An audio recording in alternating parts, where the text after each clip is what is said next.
Hello. Hey. Unconventional start today Yes. Very due to unconventional. internet complications. All right, I'm gonna go. Okay. Hi, everyone. Welcome to Paradise RPG. This is episode 13 of our first show, Advantage in Paradise. Once the DM joins us, he's gonna probably give you more of a rundown.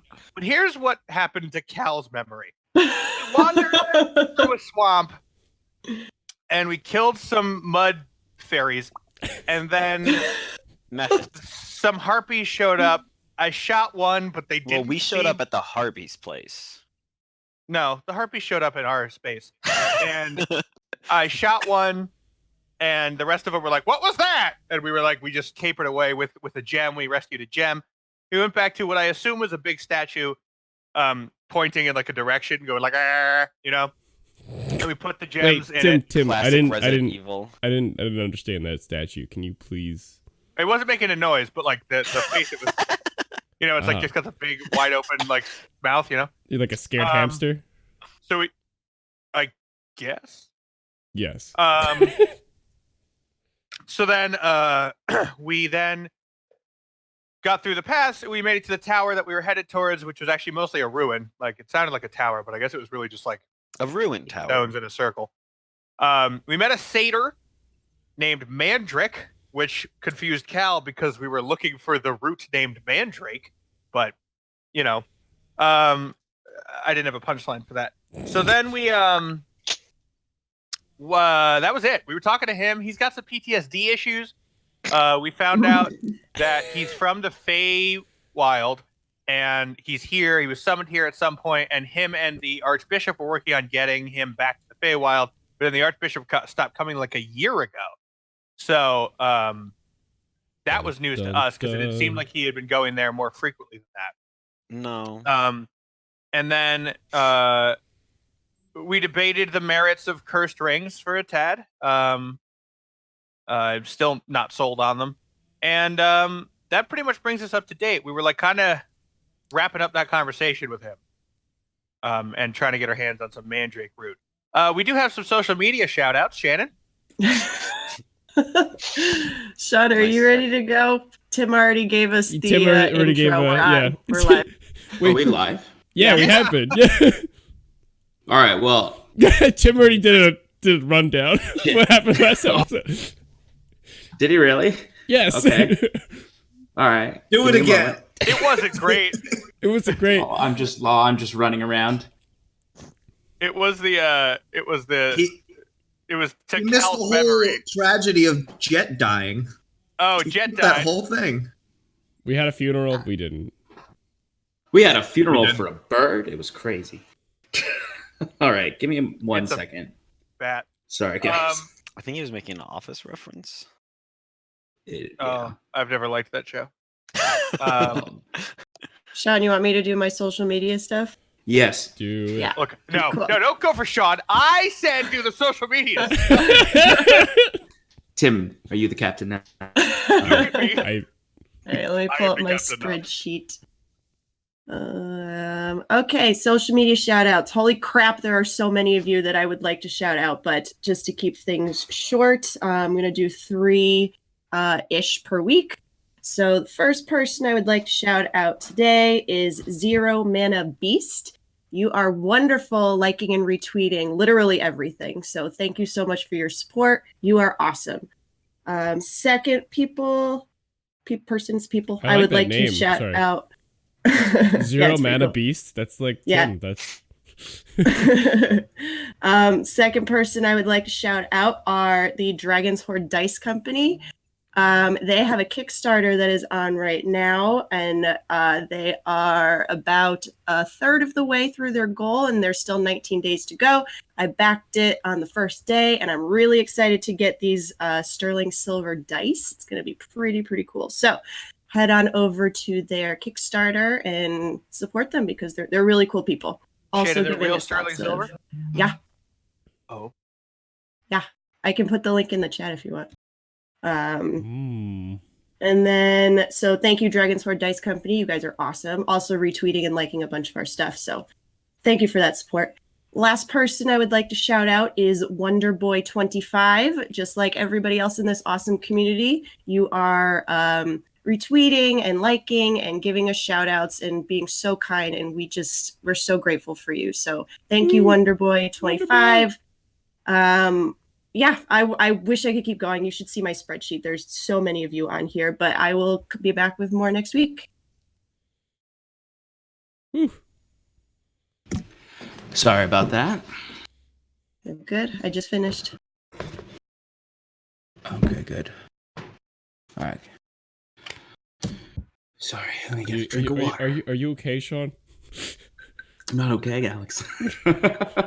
This is the worst you've ever done to me. Throw me in live like that.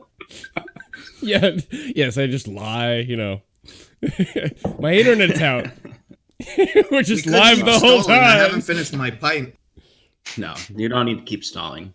I'm going to read my recap regardless of Tim because I wrote it. It'll be very written. It must be read. Clayton, do you have a straw for your wonton? Hitler wrote Mein Kampf. You don't need a Why would I need a straw? Well, let's not. I have a cup. I know.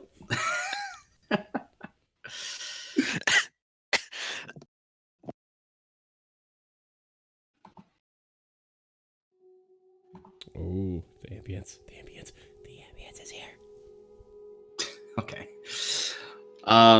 So quick reminder, if Tim didn't mention, our audio is always provided by Sirenscape, and He didn't. he didn't. Okay, all right. So our ambiance is a combination of Sirenscape and tabletop audio combined with some licensed songs that we get from Soundstripe that we have a subscription with. So if you're anyone who needs to license music, it's a great resource. Tabletop audio and Sirenscape, also great free resources for your home games. All right, so let's jump into it since we're already delayed. So I'd like all of you to compare Tim's recap to mine. I'm sure this is much more entertaining. Visual tally. I'm ready. Wait, about like getting specific things we saw. Wait, which hand is which? I'm counting both. All right. It's not like, Last we I'm left assuming off, there's going to be more than 5. it's okay. You found yourselves using every trick in the book to avoid a bout with the bulbous and pale worm that heard your clash with the elemental mud methods. Through some clever uses of magic, you snuck past the creature and called its attention away from you. You were able to use Jet, Wiswick's familiar, to place the warding crystal in the pillar, but one crystal was still needed. You continued on the only path you could take, narrowly avoiding several traps and triggers. Stealthing through the tall swamp brush, you came upon a large flat of solid land, where several harpy dwellings stood, as well as several harpies patrolling the skies, guarding the grounds. Using your stealthiest accomplices, you were able to snatch the final gem from the harpies' treasure hoard, with only the minor issue of alerting the whole camp to danger. But they didn't see you. You sent Jet out once again to attempt to place the last warding gem in the pillar, but after enough time had passed, Wiswick sorrowfully surmised Jet did not make it to his destination. Nor could he return Jet to his side. You traversed back through the swamp to the pillar where you fought off 2 harpies for securing the last gem into the pillar. You could now safely traverse the swamp without triggering any of the magic seals throughout. You carefully tread back toward the tower where you found an abandoned hovel on the outside. While investigating said dwelling and gaining a few alchemical reagents and other trinkets, as well as a sword and a shield, I believe. and a short bow. And a short bow, thank you. A band of 3 blink hounds surrounded the perimeter, snarling at you. Timber attempted to frighten them away, but their determination to protect only grew. It wasn't long before their supposed master cried out for them to stand down, and through panicked and frantic words, ushered you into the tower. This stranger was the mandrake you read about, a tall and wiry old satyr with pale green skin and ruddy fur covering much of his body. When inside, he frantically spoke of Master Orlin and the yellow-cloaked stranger that gave him the relic, the pallid mask. You calmed the satyr down enough for him to talk about a supposed opening of a gate and bringing him home. At the question, what gate, from Curon, he pointed to the lifted circle in the center of the ring tower basement. The sigils much like the druids of Magin set. So how was that? That was 11. 11, yeah. Alright. But to be I fair, didn't say things. I was like, we went through a swamp. There was harpies. to be fair, Basically, but- Tim was giving the recap in the eyes of Cal. Oh, was he really? True. What was important and what wasn't. That would Very. actually be fun. No, because you're gonna be. I'll be like, I don't know. They did some magic shit. Fucking some stuff happened. I I stabbed a shot guy. some pew-pews from the fingers, a stabbed, it was all good. We went home, had a beer, waited for the whole thing to blow over. Go ahead. Alright, let me go close my window. 'Cause Oh, you don't hear the Jesus sounds Christ, of the Sean. streets. We have people that are relying on us. for their Monday night entertainment. He said that with a laugh. I wasn't joking. Yeah. Everyone, that's Sean's window. Star of tonight's show. The window. Dude, those vinyl windows, disgusting. All right, I don't want that's the the sounds name of of the ambulances that's the to name. break the. Regardless break of the what ambiance. happens this episode, the name of the episode is Sean's window. Yeah. Okay. All right, let's fucking. Sorry, let's go. Yeah. Let's go. Okie dokie. All right. Sorry. Just need to reduce the volume. All right. So. Oh, okay. The last thing Mandrick said to you, or last thing he did, was point to the gate while he was talking with Curon. You were all within a small circular basement of the Archdruid's Tower, of Orland's Tower. When you looked about, you saw that it was largely empty, save this large circle in the center. Off to the right is a small makeshift cot with a wood stove next to it with a tea kettle on top burning. To the left, you will see about a quarter circle table that kind of goes along the curvature of the wall with a lot of dusty and old alchemist tools all about. And you'd see in the back of the room two doorways that lead into other rooms, both closed. The satyr himself, having just pointed, has now stood up and rushed over to the tea, and seems to be messing around with that. Currently still shaking, but a little bit calmer than when you first met him. What would you like to do? Can I investigate the alchemist area for anything of importance? Ingredients, maybe, I don't know, a catalyst. Give me. Or maybe mandrake root. Probably mandrake root. Probably mandrake root. Give me a investigation check. Ah! That wasn't supposed to happen. That would be an 11. 11. Okay. So as soon as you step over and start to look about the table, the Mandrake, immediately you kind of hear the tea kettle that he started to mess with hits the stove harshly and sort of falls to the side as he rushes over and kind of grabs at your shoulder, pulling you back, just saying, "You're not to touch. You're not to touch. The master's set up. He might return. He might return. No, he may. Mandrick, I'm sorry. Orland's never coming back. They killed him. He starts to kind of move the vials around, even though you didn't get to touch them. He just is moving them about. You get a look, though. I'd say you don't get to get your hands in there, and you do see most of the vials are broken. They've sort of just degraded over time. Rats probably knocked them over. It's been a long time since any of this has been touched. You might even garner that Mandrick hasn't even been sleeping in here for the entirety of the the year he said that the Archdruid hasn't seen him. He was probably staying out in the hovel for much of the time before moving into here when it started to get more dangerous outside, perhaps with the harpies. You also see some contraptions that you've not noticed before. They're certainly alchemists in nature, but you're unsure exactly what they are. Particularly one that looks like it doesn't look like a design you've ever seen. There's a cauldron hanging over it, a very small cauldron, like a travel cauldron, a travel cauldron. And it's just this contraption underneath. It looks to be made of a really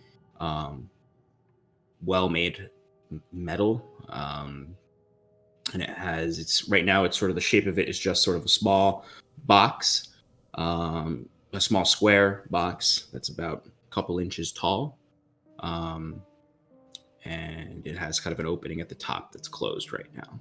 It's a strange contraption. The double boiler. Sorry. No, that's fine. There's 2 intact vials, and the wood seems really stained. Like a lot of whatever he was working on in here has been soaked into this wood and spilled for a long time. Mandrick, do you know if your master has any mandrake root, or where we can find mandrake root? Mandrake, not your name. Mandrake's root? No, just kidding. I don't have any roots. Let me see your tail. No. He sort of, after you've backed away a little bit from the table and you ask him this, he returns over to clean up a little bit of the tea and try to salvage it. He says, "Look, I don't know. I don't know how much the master store is kept. He keeps his supplies in the back. I suppose he could have had some mandrake root, among other things." Okay. Uh, And I walk in the direction of what's assumed to be his supply cabinet. can I try and like distract him maybe? Like just say, "Hey, Mandrick, could you tell me how long you've been here? Was it Orlin who summoned you here? Like, how long have you been in this tower?" So you see Mandrake is keeping his eyes on Timber. Hello, hey. He is... so he does... Mandrake is... It's a small enough space where you really can't keep his vision away from Timber. And he does respond to you, but not also without moving over to the door and kind of blocking Timber. Like, "What? I've been here my whole life. There I've are known the people Archdruid. dying that need that root. You've said nothing. You've just come here. You said the master's dead, and now you've come to take all of his supplies. You start messing with his tables. You tell me he's dead. Are you one of those people that believe that the dead are going to come back? Dead are coming back. Or you've given me no proof. You've given me no proof. You give somebody items on their grave, thinking that they use it in the afterlife. Anyway, Magic, look at me. Yeah. Look, you seem a little stressed out. look at me. As 3 people are talking to him, he's looking around, getting increasingly defensive. Yes, don't as you're don't touching worry. his things. We're not here to take any of your things. I have a question for you. Mm-hmm. Do you want to stay in this tower for the rest of your life? Or are you looking to maybe move out of this? I mean, it's good to get out of your parents' homes, am I right? Maybe might be time to start looking for your own place. And we can help with that, is the point. We have good contacts in a town not far from here. It's got people, it's got women, it's got men, if that's your thing. We have all sorts of things. It's beautiful. It's got Shut nature up, too. shut up! I mean, give me a persuasion check. Yeah, that's fair. Does it not look bad. like that Mandrick is actually the skittish, or that he's acting? Like, is he being truthful? Give me an insight check. How's a 17? A 17. Yeah. Okay. So I'll at the very least say he, he's still a little bit panicked, but he's calming. He's continuing to calm down. He can talk a little bit more focused than he could a few moments ago when he was sort of babbling about his master. Now he's just defending his master's things. At this point, though, he kind of calms down, looking to you. So I just leave this place. I don't want to leave. This is my home. It has been for a long time. Okay, Right. I totally understand. I don't want you to feel that I'm pushing you to do that. I was just wondering, because you seem very alone out here, and you seemed rather scared of us when we showed up, that you may be expecting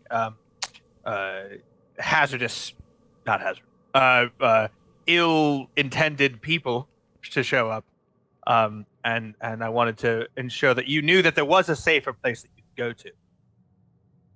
And I wanted to offer our help in bringing you there, or going with you there. Shannon, what'd you get in your insight check? 13. Okay. I mean, it's not super easy to read with the franticness, and that's for the most part to you makes you feel as though he is being truthful in the sense of if he was lying, he'd be putting on a real good show. Okay. It definitely looks as though he hasn't seen another person or humanoid in a long time besides Harpies. He does look back. He just sort of keep an eye on Cal as he's still kind of standing in front of that door. He's like, things changed when the Harpies they took more ground, and I've spent the last year trying to keep Master's swamp from being overrun. So I know that this might be difficult for you to conceive or think about right now, but I do want you to know that this fundamentally is your swamp now. It's with the Archbishop having met having passed on. This is it's I mean, squatters' rights, right, guys? I don't see any problem with this being your swamp. You've still haven't given me any proof That the Archbishop is dead. that the Archdruid is dead. Timber sorry. at this point takes and brings out the mask. I was Shows- just going to tell shows you him to do that. You read my mind. He's dead. Did you kill him? No. How do you have that? I feel like we already went over this. We found it. Did we find it, Scarlet? We Did did. We did. I sense some conflict in this group. No. That's a good insight. I check sense there. His eyes did widen upon seeing the mask. He tenses up, and he does ask that question. It's like, how did you get this? But it seems to, at the very least, you may get the impression that it proves to him that maybe the Archdruid is dead, but it's not necessarily a good thing for him to see that you've just showed up, started messaging through his things, and then show him the relic he was babbling about earlier that his master had. How about that tea? Is the tea ready? I'm gonna pour some tea.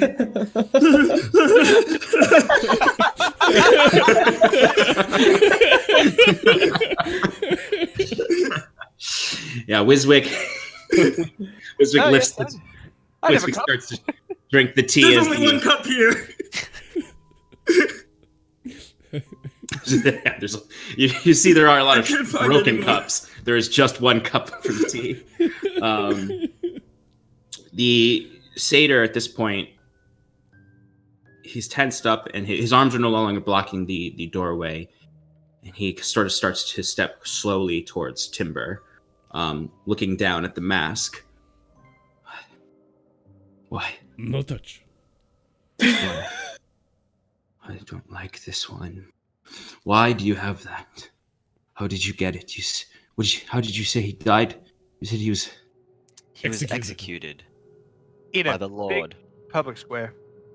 of Maginset Circle. for crimes against his people, including but not limited to blood sacrifices, the zombification of corpses, General malfeasance that too. and betraying the public trust. Yes. We believe it is because of this mask that he had a turn for, well, evil, I guess. It may be like cursed or something. I don't know. It seems to be a theme. But whatever it is, it seems that he started doing these not so nice things when he got this mask. You said given to him by a cloaked man in yellow from the Ruination. Could you please explain that a little more? Is that Stefan or Kuron asking that? Where does one start and the other end? I don't know anymore. He's a method actor. He's Stefan Day Lewis. He sort of, as you're saying this, and Timber pulls the mask away, he slinks to the side and kind of finds himself sitting on the cot. Wiswick next to him, sipping tea. Yeah. What you say is true. The mask. There's no other way. It must have been that mask that made him do this. I've known Orland since he was a boy. He's a good man. He wanted to help me get home. The stranger... Yes. I'm sorry, I didn't mean to cut you off. Go ahead. What? What is it? How long have you been here? In the tower? In this... How long have you been away from home?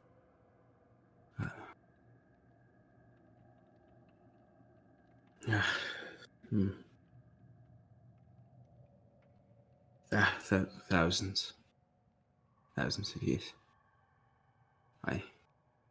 Oh. This is Do you want to go home? more than anything. I'm at the end of this life cycle. I need to get there. Do you remember the Feywild? I mean, honestly, it's been a long time. I'm just concerned that it might not be the way you remembered it. I have glimmers of memories. I don't remember clearly, but I know it was gray last time I saw it. The Yes. Archdruid Orland seemed to think that these sacrifices of blood would help revive Feywild. He said that that's why he committed these atrocities in service to the Ashkeeper, that's what the Ashkeeper wanted.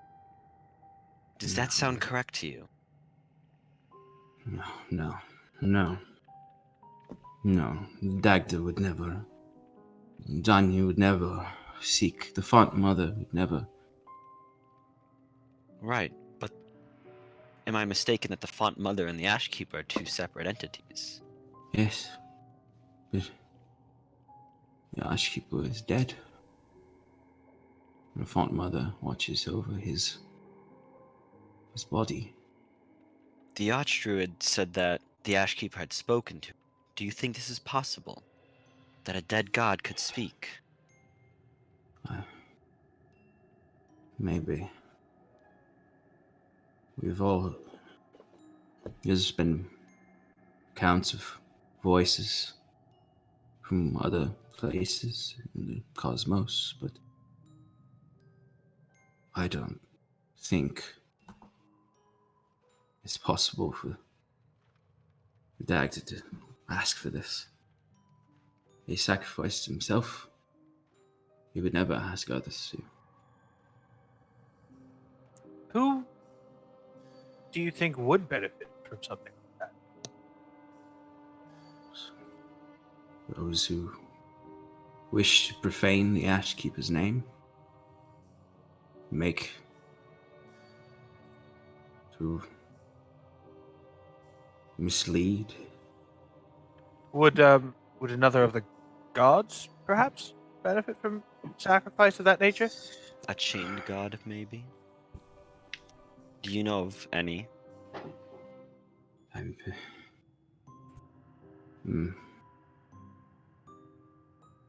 I don't. Chain gods are gone. They're sealed away. No way. Perhaps. No.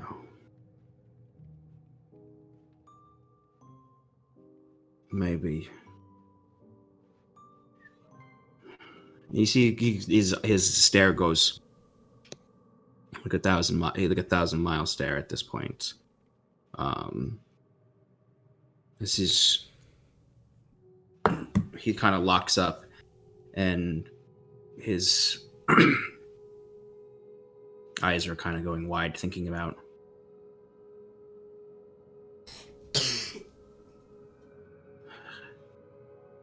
Not. No, the chain gods locked away too far. But perhaps a servant of theirs.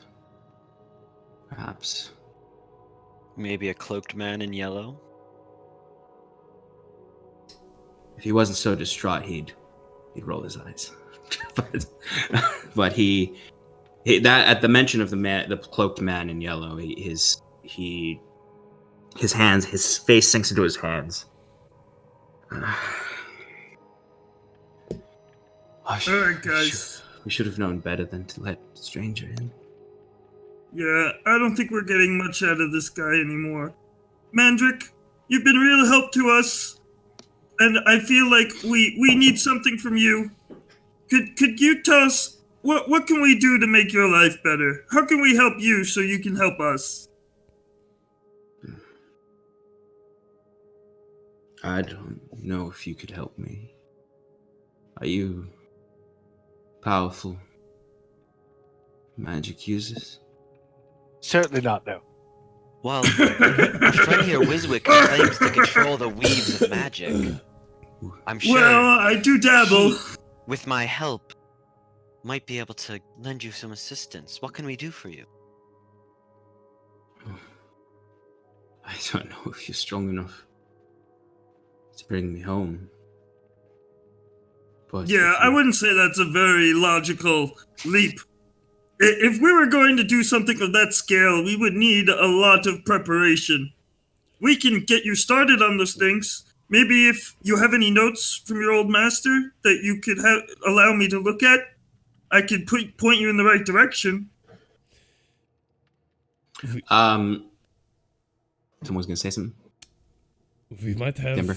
or know somebody that could help you.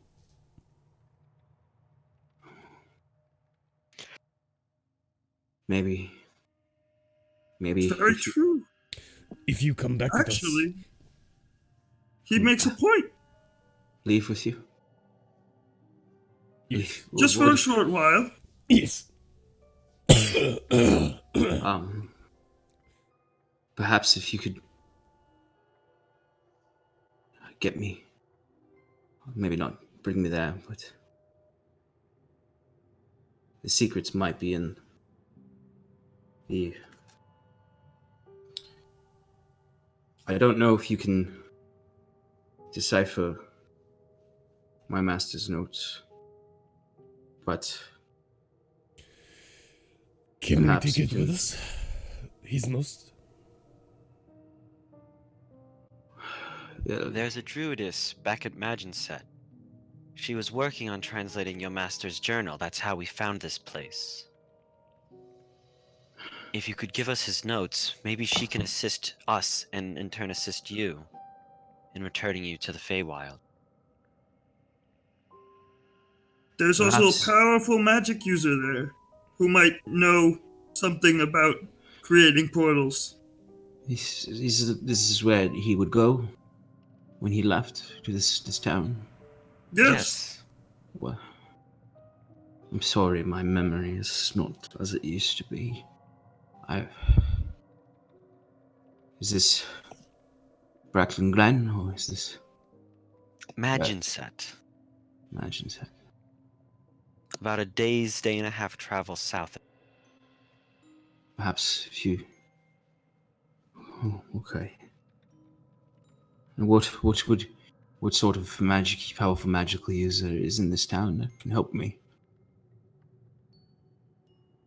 Well, there's several druids. One of them. He's a general.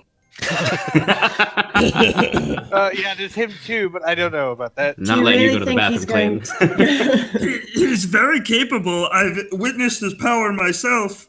He knows a lot about the world and and has many magical devices at his disposal. I don't think we should be offering his services without his permission. We're Yeah, not but it doesn't offering, hurt to we're ask. Suggesting. That's exactly what you're doing. Not quite. So then what would you call it? We're saying that there's a chance that the general may assist. We're not guaranteeing anything. So false hope. That's No. These false humans- Ooh. There's no such thing as false hope. As long as you have hope, you can do anything. You've got to have somewhere to start Yeah, off we're the with, right? spark This that'll is the light best the bet I fire. could think of. Druids down.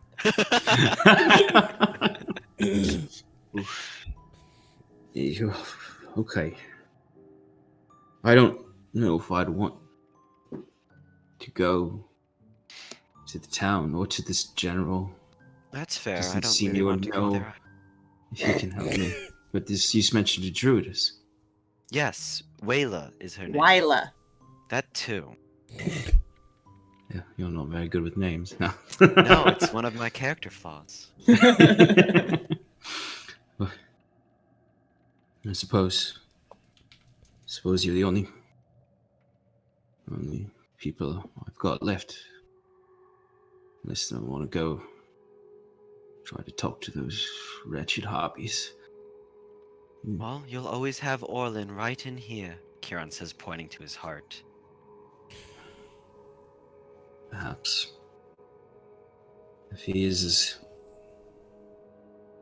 rotten as you say now, I don't know if I do.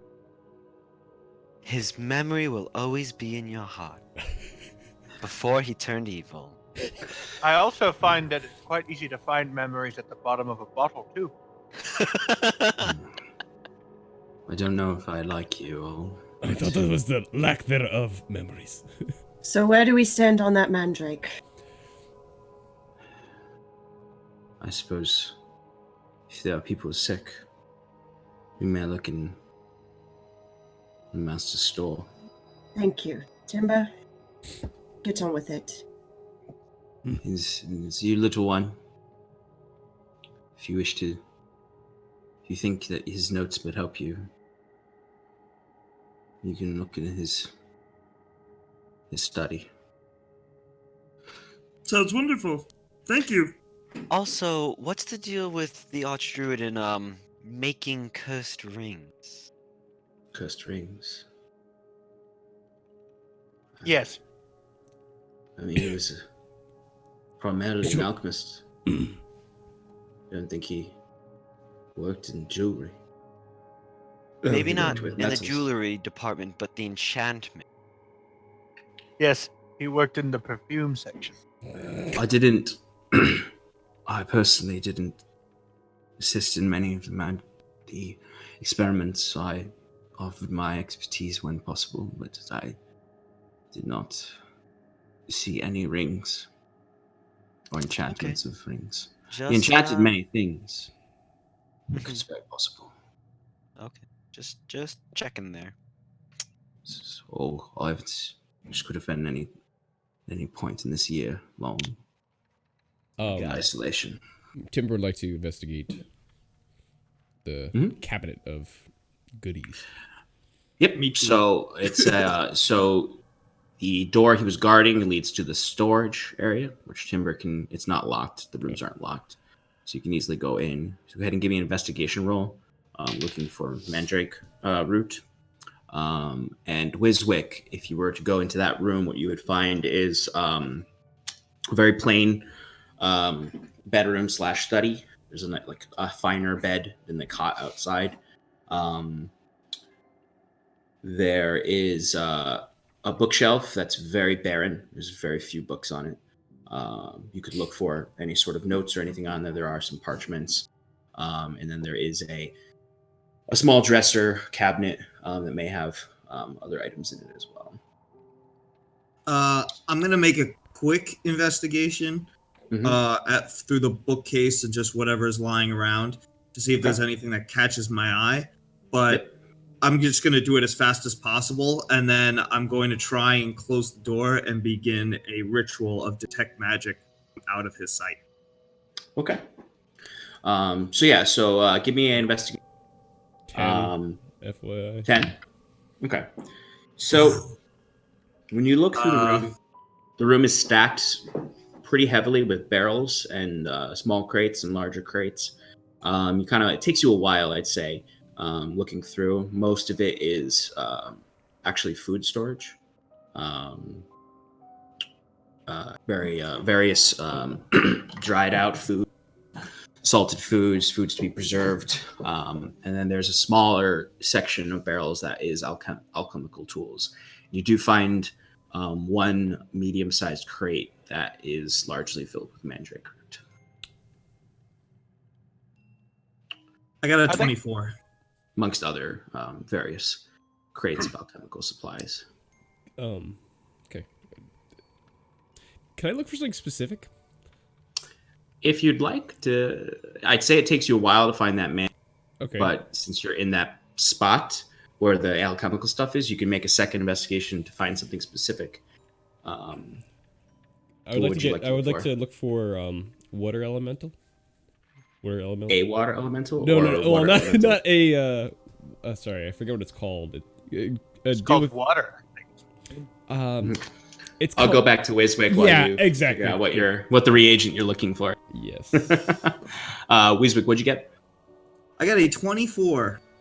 Big rolls. Very nice. All right, so you do find some rolled up parchments that when you open them up, there's one that is specifically a transportation circle drawing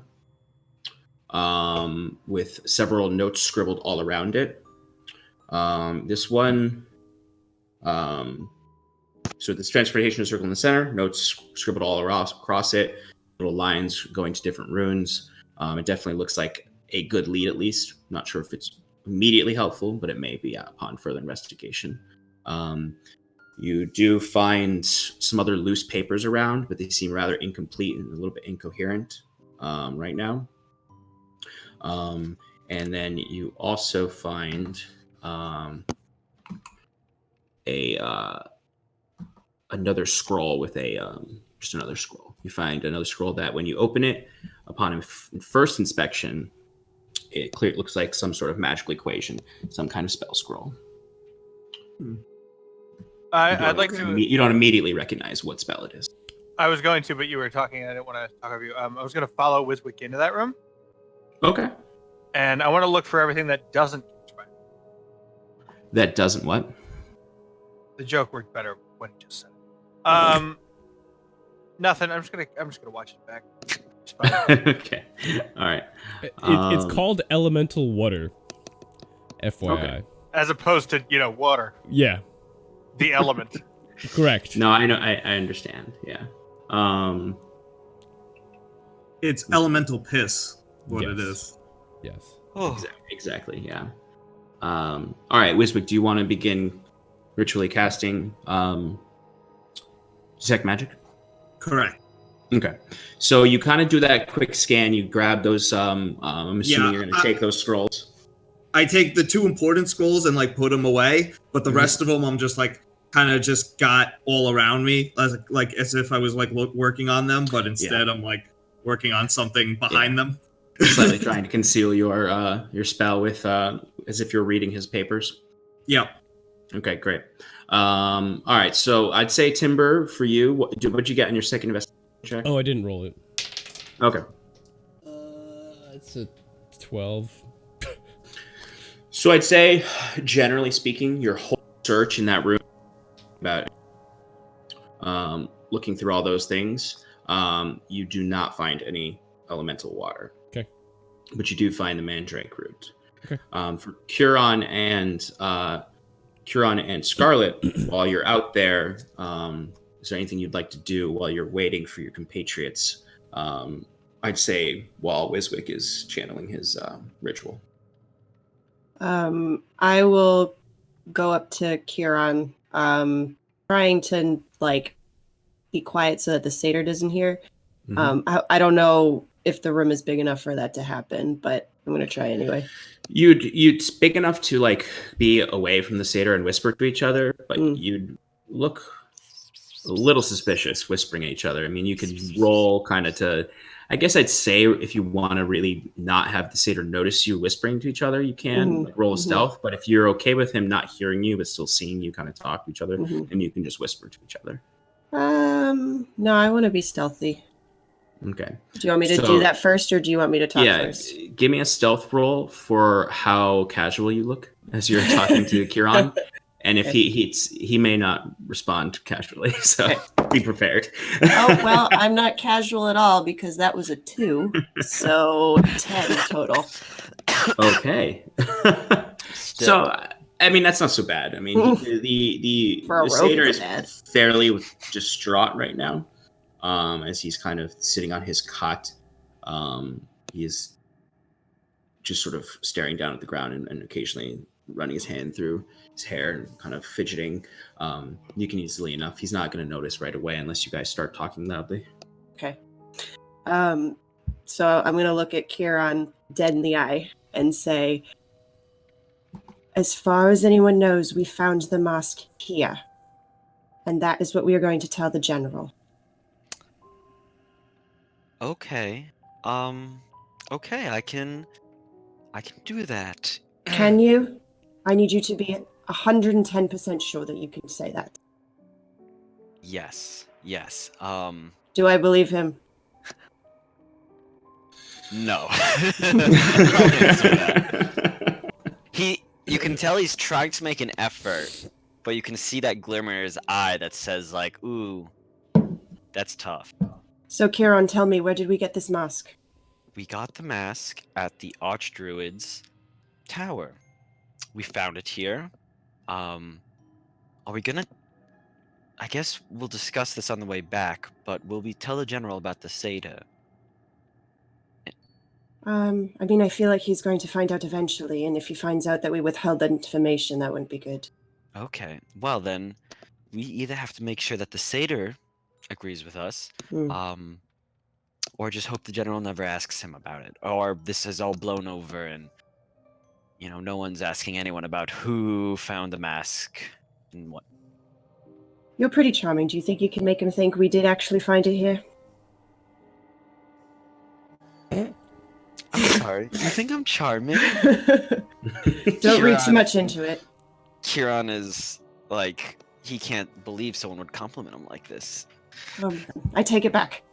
That's fair. I don't think we can convince the satyr that we found it here, considering we told him we got it in Imagine Set kind of already. So then what do you propose?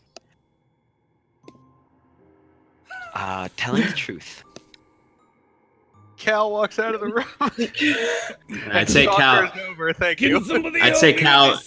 You notice Wiswick sits down. You can see he's doing some sort of ritual casting, and you're like, okay. Magic. And when you step out, you do see to your left. You see the satyr is kind of very much so deep in thought, not paying attention at all to anything around him. And your two compatriots are whispering in the corner, unstealthily and suspiciously. Okay, I'd like to help me with this. I'll be there in a moment. I'd like to saunter casually over to my non-stealth companions, and Mhm. and say, "So, what are we whispering about?"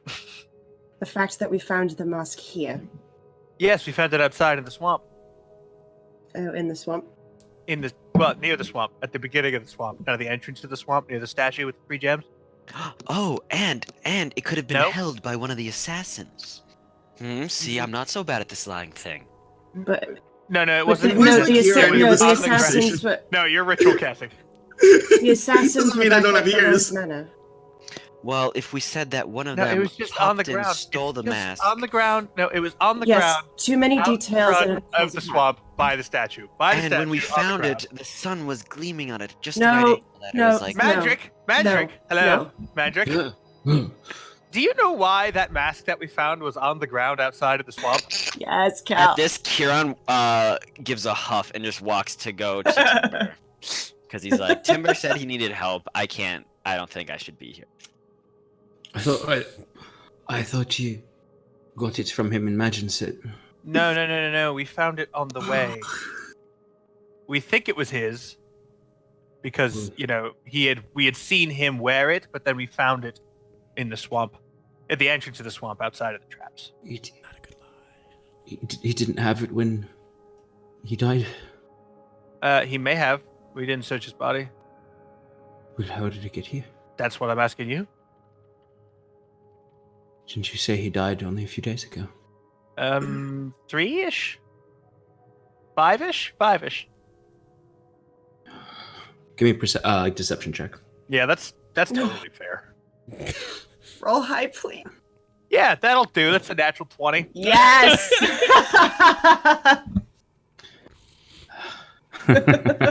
So a dirty 21 for you. All right, dirty 21. Here we go. So, all right. Mandrick seems to he's still, I'd say he's still suspicious of your statement. But as far as you can tell, he believes you. As he sort of looks down, if he wasn't with him when he died, he was out in the swamps, then he might be a stranger. What? The stranger may have taken it back. That makes sense to me.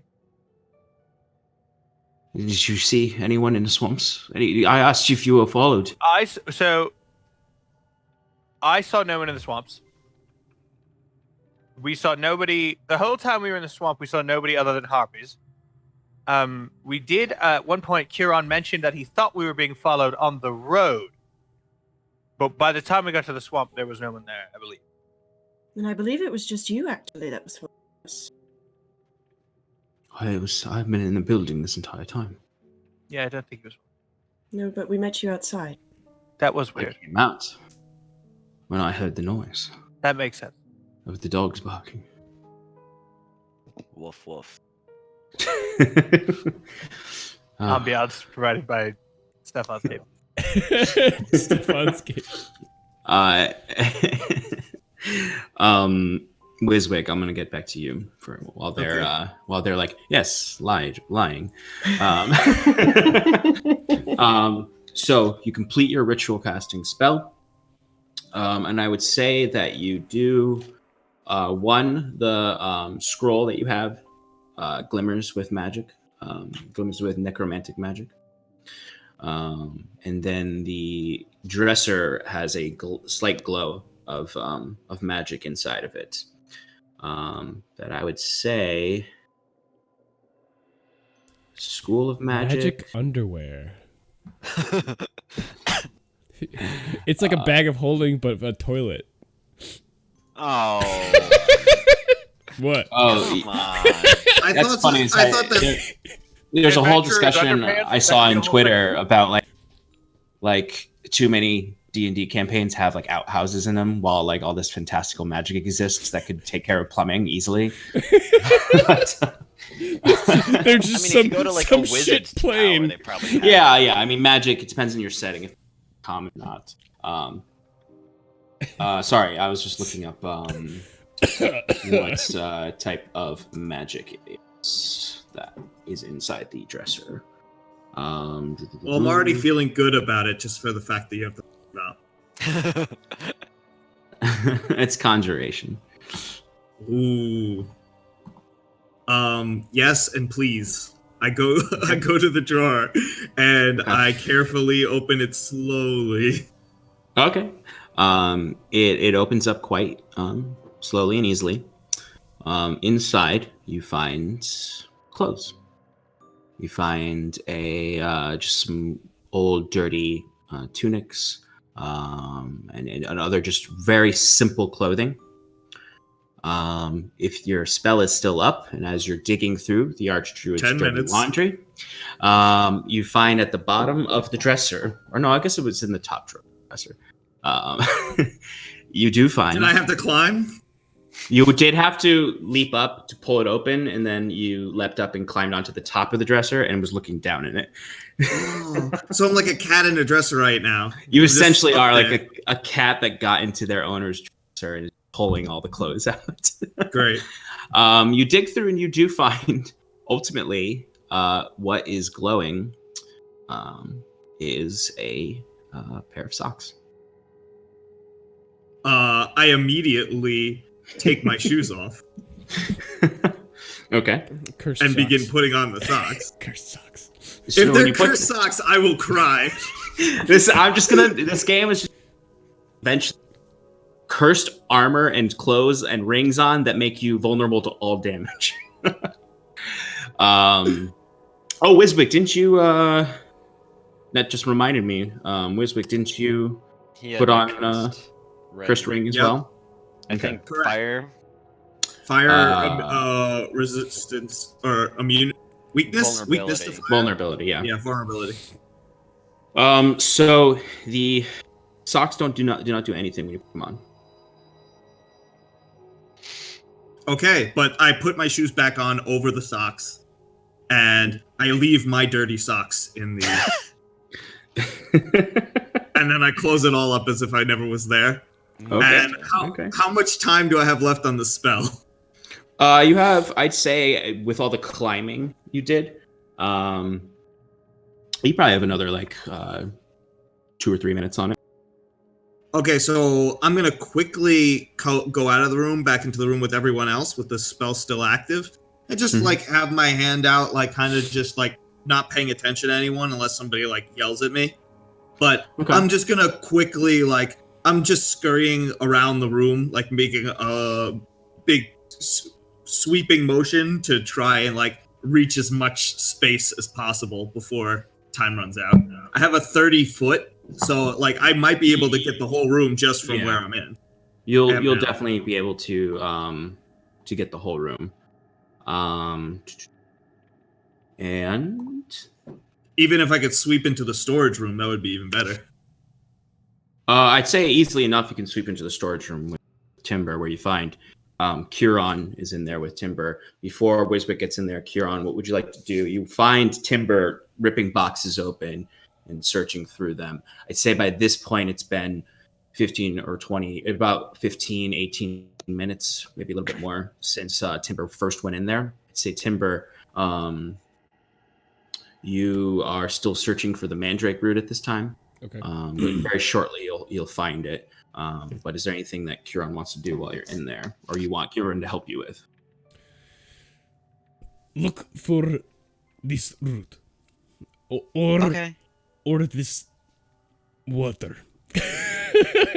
And I minor illusion, like very simple image of what they kind of look like as I'm scurrying. You got it, dog. So Kieran's going to. Do you want me to roll investigation or something, or perception, or? Yeah. So you showed him the root and asked him to the root and also the water. Search for it. And the water. Okay. If he comes across either of them. All right. Give me an investigation check. 12. 12. Yes. All right. So I'd say, for the sake of, since you came in 20 minutes into the hour he was originally searched, I'll say you find the Mandrake root quicker. But he does not find any elemental water. Okay. All right. I need help lifting this out. I don't know how we're gonna bring all this. How Mandrake much root mandrake root It's a did we find? crate full? You said. A medium crate size of it. And how much would that weigh? That is a good question. Is a pound of feathers or a pound of rocks heavier? Really, that's where we can start. I would say Is the real. it's quite a lot. So I'd say you could. It's not heavy enough where you couldn't carry it, like, or at least two people couldn't carry it easily. It's something where one person was carrying it. They couldn't go far without, like, sort of doing that, like moving someone into their apartment thing, where you're like, Right. But if two people were to carry it, it'd be very easy. So I mean, it's the root. It's dense, but it's not super heavy. But there is a lot of it in there. Certainly enough to create a lot of potions. Dope. Or quite a large brew of a potion. Have you seen any wheelbarrows or anything? No, I don't believe so. I'm sure we can manage just carrying it. Yeah, Cal's a strong guy. Yeah, or Wiswick can help. That was a joke. I'm trying to be funny. Curon's trying this new thing called humor. Yes. Can I be humorous? Do Only I time laugh? will Do I tell. laugh? Do I laugh? No, I don't laugh. That's fair. I wouldn't respect you if you did. Wiswick, by this point, there's two things that glimmer magic to you. One is the little square underneath the cauldron, and another one is actually in the storage room with Timber and Curon. Okay, so I think I see the magic. Say I have like 2 minutes left. Mm-hmm. I think I need a minute to identify the school.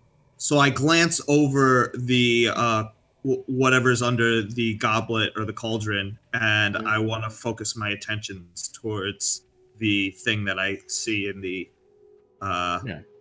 It's evocation. Evocation. Okay. Mm-hmm. I'm gonna say, hold on, guys. Wait 1 second. I sense some magic in here. We better be careful. It's not the kind that's usually nice. You mean, is it more cursed items? Maybe. Hard to say at the moment. Womp womp. I'm going to carefully approach where I saw the evocation coming from. Mm-hmm. And is it in a box or anything like that, or is it just like something that's sitting there? Well, it's a box itself, right? Yeah. It's itself like a metal box with sort of a latch that opens up like this in the center. Checking the box.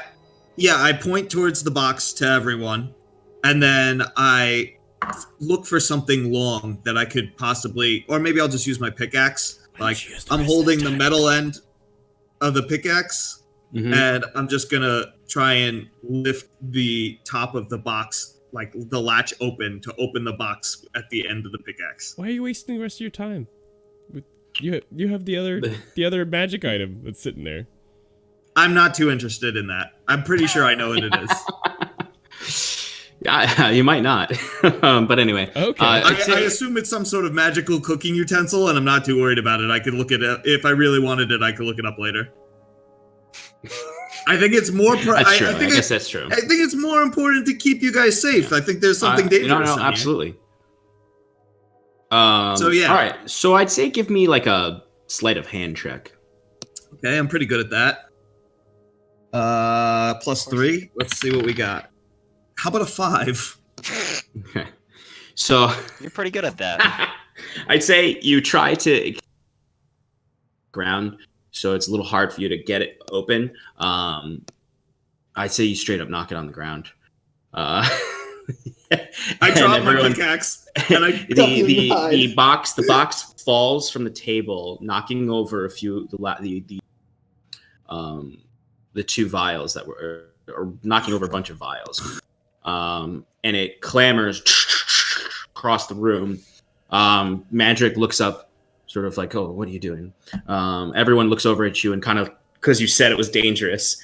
Mandrick doesn't even 100% know if it's dangerous. He kind of shields himself a little too. You drop the pickaxe. Nothing happens though. Huh. Did this fall at anyone's feet, maybe? No. Okay, good. Because if it fell at Kieran's foot, he would totally just pick it. But if it's not right next to him... No. You're in the other room. You're in the other room. You're helping Wait. me. Oh, okay. Sorry, I was confused. My bad. Yeah, this is at the tail end of you helping him Right. find the Mandrake root, essentially. Gotcha. Looks like a false alarm, guys. I pick up my pickaxe and I slowly reach for the box to pick it up. Nothing happens. I put this When the you box turn back. it, I would say when you turn it, since you picked it up and you kind of, it's a little bit closer to the light source, that's the wood stove. It's pretty dark in here, other than a few torches lit and that stove. You can see kind of the Superior flickering. dark vision. But I'm more so superior dark vision beyond. It's not about your vision; it's about its reaction to light. Okay. And in the movement of the fire and you moving it closer, you can see on the edges all around it is script that kind of, it doesn't react to the flame. It's just the light glimmers. It's almost like a effervescent paint, where when depending on how the light hits it, you can see it or not see it. And you can see script around it that is that's not any language you know. And it's slightly sigil-like runic as well. I want to take this box. Is there anything in the box, first of all? Did it open up? You can't get it open. Ah, okay. I'm going to take the box out of the storage room and hold it closer to the fire and begin writing what I see on a separate piece. The box wasn't in the storage room. The box was on the table of alchemist kits, of the alchemist stuff. And the other thing that you saw light up was in the storage room. Oh, so the cauldron, the thing that was below the cauldron, was in the storage room? No, it wasn't. That's the box you picked up. No, because I said the box underneath the cauldron at the alchemist table, and then I said another thing glimmered in the storage room. That's why I was yelling at you to use your time wisely. Wow, I'm very confused. Yeah. Okay, so if that's the case, there's just the room, and then there's room. In one, that was the bedroom office, and then they are in the storage room. You are out in the central area. You moving around the whole thing. You would have got everything. So you caught the storage room thing, and you caught the box under the cauldron. Okay, so I pulled out a box from underneath the cauldron. Mm-hmm. I dropped it on the floor like haphazardly, slowly picked it up, realized that it had these runes on it, was very interested in it. Mm-hmm. Since I'm in the same room as the satyr, I kind of look towards him and I say, I think I might have found a clue for you, but before I tell you about it, I just gotta check. There might be more dangerous things. I think I sensed something from the storage room. I'll be right back. And I go over there. Okay. Guys? Mandrick just sort of looks kind of like, I have no fucks left. Like, I don't even know. You know, he has no fucks left to give. He's just sort of, I need to either stay or get out of here. So you go ahead and you head over to when you get in there, you notice that Curon and Timber are dragging out a large crate that has mandrake root in it. Don't trip over the little man. Hey guys, good job. I'm glad you found it. There's something else I was interested in here. You know, I was just searching around for magic devices. You guys might want to avoid that thing on the... Okay, thanks. I crawl under the barrel as they lift it over me. And I go for this third mystery item. Okay. So your detect magic is over, so I'm going to ask you to remember where you saw the glow and to search for an item there that seems like it might be what glowed. Okay. You have a pretty good idea of where it is. I just want you to give. I got a 10 plus 6, which is 16. Okay. Oof. All right. So you were able to find it. You sort of are pushing through some barrels. One of them falls over, and some dried meats come scattering out on the floor. And as you're kind of crawling, and you're kind of actually almost like, it's not like it was designed this way. It just fits you well. That you find this like alcove in the back where the boxes just hadn't been pushed up enough, and you find kind of sitting there on the ground had been knocked over some point potentially, or was lost here, fell here, is a little token that I'm actually going to roll to see which kind you get. Ooh. So it's Randomly a feather. generated loot. It's a feather token. I roll a percentile die. There are 6 different options. Where's my percentile die? Or I mean, you still have to describe it based on what item it is. Oh, don't worry. Clayton, as a player, already knows what this item is. I figured you did. Okay.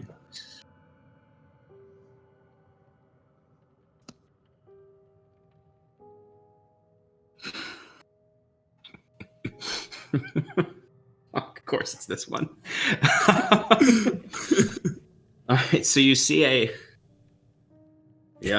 well, I rolled for it. I'm sticking with it. You see a feather, like a nice, very beautiful quail's feather, that is attached to a wooden token that is in the shape of a very finely carved swan. I pocket this bad boy. I'm going to then unfurl my my hint scroll for the Fey teleportation, and I'm going to put it like into the folds of my Feywildian book, and I'm gonna come back into the main room with it. Okay. So you, Scarlet and Cal, you see Timber and Curon walk out with a large crate that they put down into the center of the room. A short while later, Wiswick returns, very confident looking. You see Mandrick looks up from his hand. Do you have what you need? I hope so. Yes. What is your decision? Well, just for more contextual reference, his voice I'm speaking in this sort of muted sort of voice here, but like what you're actually hearing out of his voice is something I can't do. Is like his voice is almost echo-like in the sense of his. I don't even know exactly how to describe it. It's very common, like magical creatures in movies and stuff have this sort of voice that is deep, like ethereal. Almost? Yeah, I guess ethereal is a good way to. Yeah, ethereal. I'll say. Otherworldly is also a good description. I suppose I can go see your druidess. Will I reserve the right to come back here? Of course. Do you have any cart or wheel battle? I mean, there was north of here. There's a passage that the master used to bring supplies from. It would. I want to carry this kit. It's great, but there may be a cart there. It won't have a horse by any means. How Might much do you I- need timber? Couldn't we just carry some? This much. We need enough for need all of that. the town. Yeah, I want to walk over absolutely. and I want to show off my muscles, and I'm just going to grab the crate out of both their hips. Oh, Yeah. oh. Mr. Muscles. I'm actually not even that strong. What is your strength? I mean, I'm sure D&D stats, you guys can carry it, but I have. I'm pretty sure that I just put on the socks of Tensor's floating disc, so we should be fine. The 15. does the Arch Druid have any pants here? pants. Can I borrow some pants? Do you think he would mind? Actually, it doesn't matter what he thinks. Are they gonna fit on you? I'll rip them. I suppose there's no other use for them. Timber will walk into his room and look through his clothes. There's definitely pants there. I'll rip them to make them fit. Yeah, it'll definitely it's much more like tight shorts for you. Or dungaroos. I don't know what they would call them. Hulk style. We're going with like Incredible Hulk. It's I wouldn't say it's Hulk style, but it's certainly like cliche Wolfman ripped up at the like mid calf to make sure it fits over your calves or your thighs. Yeah, and your thighs. It's definitely a temporary solution. You may want to rip them into a loincloth at some point. Yeah, no, that's exactly what they're becoming. Slowly but surely. Kieran, Yeah. I found a lot of goodies in this tower that I think you can help me with. And I give him the book with the notes, with the scroll in it, and I say, I believe this is what I found to help our satyr friend here. I don't know if you could decipher any of this on your own, but I figure if you're taking him to Wayla, she likes you the best, so you've already got her deciphering things for you. I think that would be the best course of action. You should have this stuff. Of course, thank you. I'll make sure to give this to her so she can begin her translations. And yeah, I just begin to do what I said before about the box. I want to hold it up to the light and start scribbling notes. Yeah, easily enough. It Or takes you a even while. if I have time. Yeah, I don't know how long that would take me. I might just want to cast Identify. I mean, it would probably. We have to go. We have to go. To copy it down in a legible way, it would probably take the same amount as a ritual identify spell. Well, yeah, I might not. Was it 11 minutes for, or yeah, it would take you like, it definitely isn't going to be just to actually get the text how it looks and not just to like pretty much make useless scribbles. It would take a little while, 10 to 15 minutes. Okay, so it's about the same time. I think I would prioritize the Identify spell. If guys, I don't know what type of magic is in this box, but I sense I don't know what this box does, but I have a sense of conjuration magic within it. If it has something inside that might help us move this big thing, it might be worth me taking the time to investigate it. Do you guys mind if you hang out a little while? It is under a alchemical skit. It's probably like a fire starter or something. It probably won't help us. I mean, if it was let's just go. And then I pick up the box. Wait, the box is evocation. The token is conjuration. Ah, yes. Okay. This is part of our mix-up before. Yeah, the box is evocation. That actually makes way more sense. It all makes more sense. So you took the time to actually look at the cooking thing, actually. Okay. So I shut up and I say, okay, whatever, later. What time of day is it, DM? So it's pretty late in the day since you spent a majority of the day moving through the swamps. So I'd say at this point it's approaching early evening. When you first got to the tower, probably starting to get pretty dark, dusky. So I'd say if you stepped out right now, you would see that it's nighttime, early evening. How many days do we have left? Can we afford to stay the night and then set off in the morning?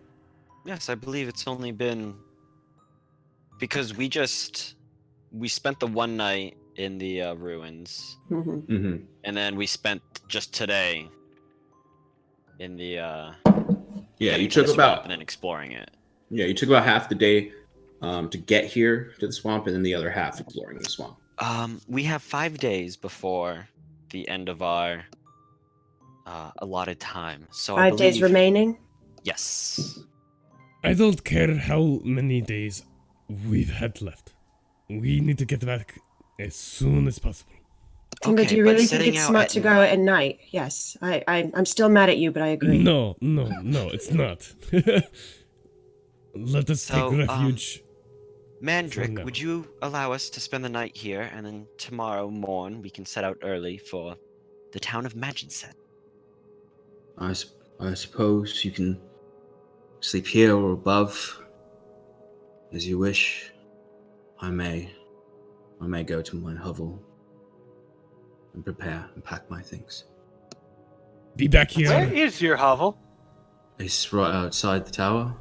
Remember where we were? Like, was it 50, like past- 50 feet or so. It's Yeah, was it past my short yeah. sword and my shield. Yeah. in his short bow?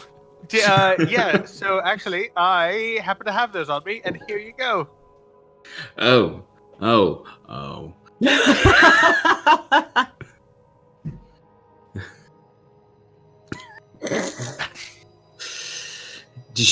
How dare you?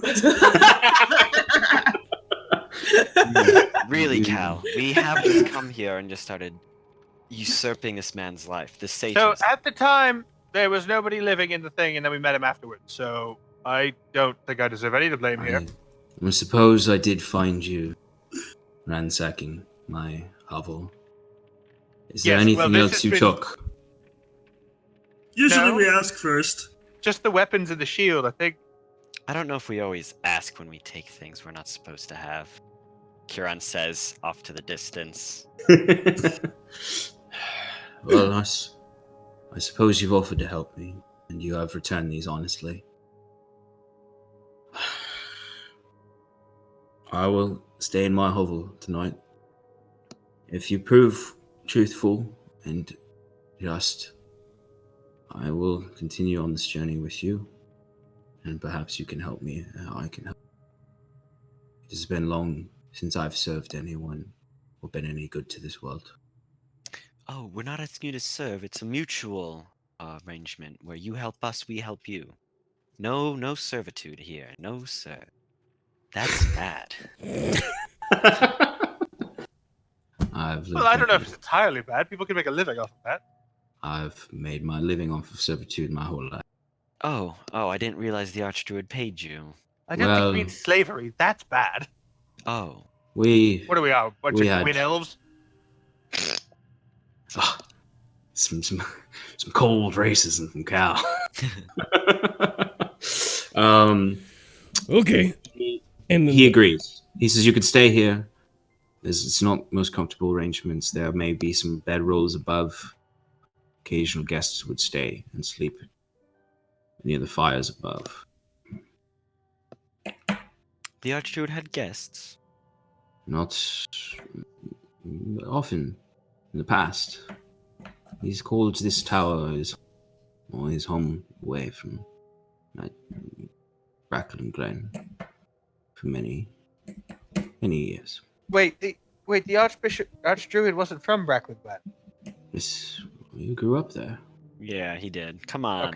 Okay. Well, no, the other guy was. I got confused. There's another druid that's from Brackland fucking Glen. True. All the good ones are from Blackland Glen. Blackland man. Oh, it's as if people. What he said. Did anyone else catch what he said? No, he cut off. Yeah, okay. Just want to make sure. Who cut off me? Yeah. Yeah. I don't know what you said. Oh, I said it's as if people could be from the same town. Imagine that. Imagine I that thought we played by community. Star Wars rules. Every town is a different biome. There's no way people can have history with each other. But no, he then actually steps off. He and begins stepping upstairs and opening the latch and goes upstairs, leaving you for a brief moment to follow, or if you'd like to stay down here. I want to find a shadowy corner that's facing the door, and that's where I want to set up. Yeah, I mean, you can go to the left or right of the two doors in the back of them. It's fairly shadowy, and facing, it's the opposite of the stairs that lead down in the latch above. Okay. Timber's gonna go back in the storage room and eat some dried meats and fall asleep. Easy enough. There's more than enough dried meats for everyone I'll to get join their him fill. on the dried meat game, and I'll dust off the cot Okay. and go on the cot that's there. I'll Yeah. just lie down there There's a very moth-eaten blanket and no pillow. on top of it. Motel rules. Wait, the cot's in the other room, right? No, it's in the main room. There's There two is a beds. Oh, there is there's a a cot full, in the- in the- there's a cot in the Storage. basement area, like sort of like I'm working and I fell asleep on my cot. There's a lot of like loose papers around it as well, but there is an actual bed in the bedroom / office. Got it. Timber also would meditate before he goes to bed. That's it. Okay. I'll follow the satyr. Oh, you're gonna follow the satyr upstairs? Yeah. Okay. All right. So you see when you get up top, I mean, you have got your great dark vision, so it's you know it's dark for people. Now that you've traveled with Cal, you know that Cal wouldn't be able to see much up here. Since the storm did pass when you guys got here, the skies are filled with stars, and it's a bright night for sure. There's still fog around the swamp that you can just barely notice gleaming off of the moonlight. The three blink hounds rush up to Mandrick. He rightfully sort of pets them and greets them, and he looks back to you and says, "Is there anything you need, little one?" I kind of step back a little nervously and say, "Are they're your guests too? I guess. You might want to go downstairs before you leave. I think my compatriots might be eating these three's meal, or they might have gotten into the pantry. There's plenty of food. Will these three, are they nice? Are they good doggies? If you're not a threat to them, they're quite lovable. Oh, okay. I mean, I'm not too good with animals, but I guess it's fine. Well, feel free to come up to them. I'll keep them. While the satyr is here, I figure like this is the best chance for me to like be careful around them. So I'll just slowly go up to one and try to touch his head. Yep. So as soon as you go to pet the hound's head, as soon as your hand touches it, it blinks out of existence, and then blinks right next to you and starts licking your face aggressively. I just giggle and laugh and like try and like kind of just like I don't want to push it away. I mean, I do want to push it away, but I just hold it like in place because I just like I'm just trying to get it off of me without actually like causing any negative like thing to it. Yeah. The dog's it just keeps licking my face, I guess. Yeah, and this is the first moment since we got here that Mandrick crack a smile as he sort of slowly pulls the dog away from you and begins petting the hounds, kneeling down amongst the three of them as they all come up to him, and he pulls out some meats from his pocket and feeds each of them individually, seem to be his only friends for the last year. It seems you've trained them quite well. I guess there's not much to do when you live alone. It's true. Olin, they were first Olins, but he started to not have time to take care of them, so I started tending to the grounds. They became my charge. They're good. Will they be coming with us? They're good beasts, and I may have them remain here. They can fend for themselves. I plan to come back if I can.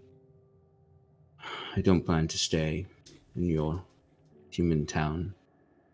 Just wish to speak with this druidess. See how you can help me. Wyla is good people. She'll if she doesn't able to help, she might be able to give you a clue. If you can trust her.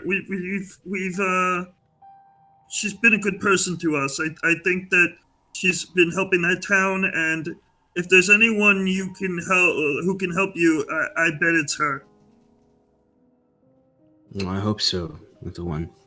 I hope that I am not making a grave mistake trusting you all. Maybe. It's on the wind. Maybe. You could do worse. Only time will tell. You see, he nods to the because the tower is the inside. There's the tall wall on one side that you come towards, and this back part is completely decrepit, broken down to the foundation, save for a small arched door, and the space where a wall would be is come with trees. And he kind of nods his head to the back, where you look in the back where there's a burnt out fire in a slight recess in the stone floor, and a few bedrolls laid out there. And you actually see a table in the middle, sort of a sturdy wooden table. It might be that there were meetings held in this space for when visitors came. I would like to light a fire, first of all, in the designated location. And then I will begin just unpacking my stuff and like getting ready for resting the night. Who do we lose? We lost Scarlet. There she is. Yeah, and I think I'll just say, well, this is quite hospitable. Thank you very much. You've been a great host, and I look forward to traveling with you. I hope that the roads are safe. And I hope there's no... And that sort of paranoia returns for a moment as he looks out. I hope nothing found its way to the swamps. If indeed you did find that mask here. You know, there's safety in numbers.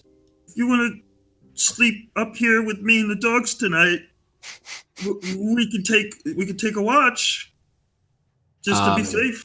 Is Wiswick gonna go? Wiswick, give me persuasion. Okay.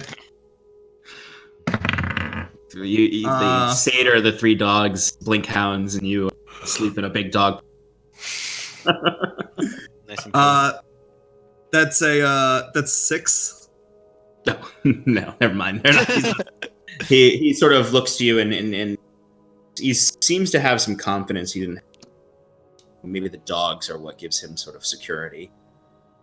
I think I'll stay.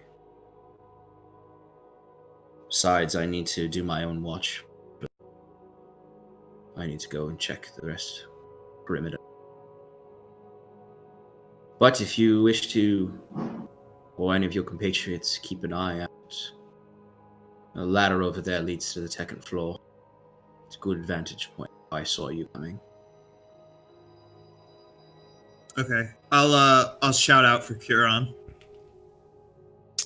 Curon, as he was getting settled down, maybe nibbling on some greens he had salvaged, hears Wiswick's call and walks up, pokes his head out of... Is it like a trap door that leads into the basement, or is it Yeah, stairs? it's essentially it's stairs. It's not like a ladder up. It's stairs that lead up, and it's essentially a big double door, like the side of a basement in an old home. Gotcha.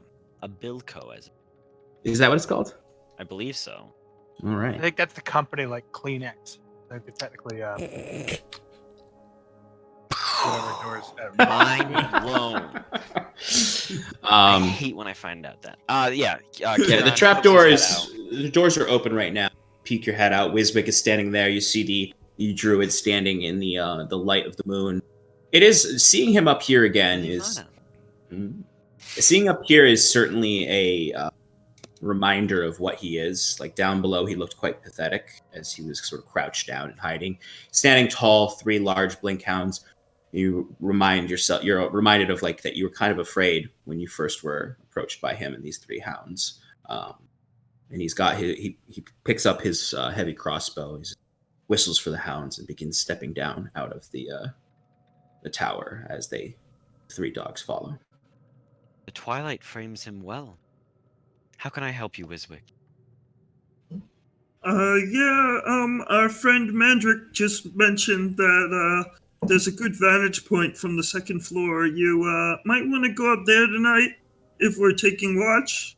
I just thought I'd offer it to you because you usually take first. Yes, I can do that. Curon says, approaching the ladder. Hold down X. Climbs up, makes himself comfortable, but not too comfortable, so he's gonna fall asleep. And looks out across the swamps to begin his watch. I begin the investigation fest, and I do not stop until all is investigated, even if I have to roll for exhaustion. You mean identified? Yeah, that. Are you going to identify all the items? Yes. Okay. That is the plan. The rest of you have found your sleeping arrangement in the storage room. Scarlet is in the corner, and Cal has his cot. No one's sleeping in the actual bed. Excellent. I'll go. When I realize that nobody else was in the bed, because I was being polite, I'll be like, oh, all right, and I'll roll over and go to the actual fucking bed. Imagine Cal. Cal. I imagine seeing Cal like on top of the like moldy blanket, and then like looks over. Timber kind of in his semi-dog resting spot / humanoid spot, and sees Scarlet kind of like with like several cloaks around her, just like looking out at the door, and you're just like, well, pretty much. Don't mind if I do. The bed is not cursed.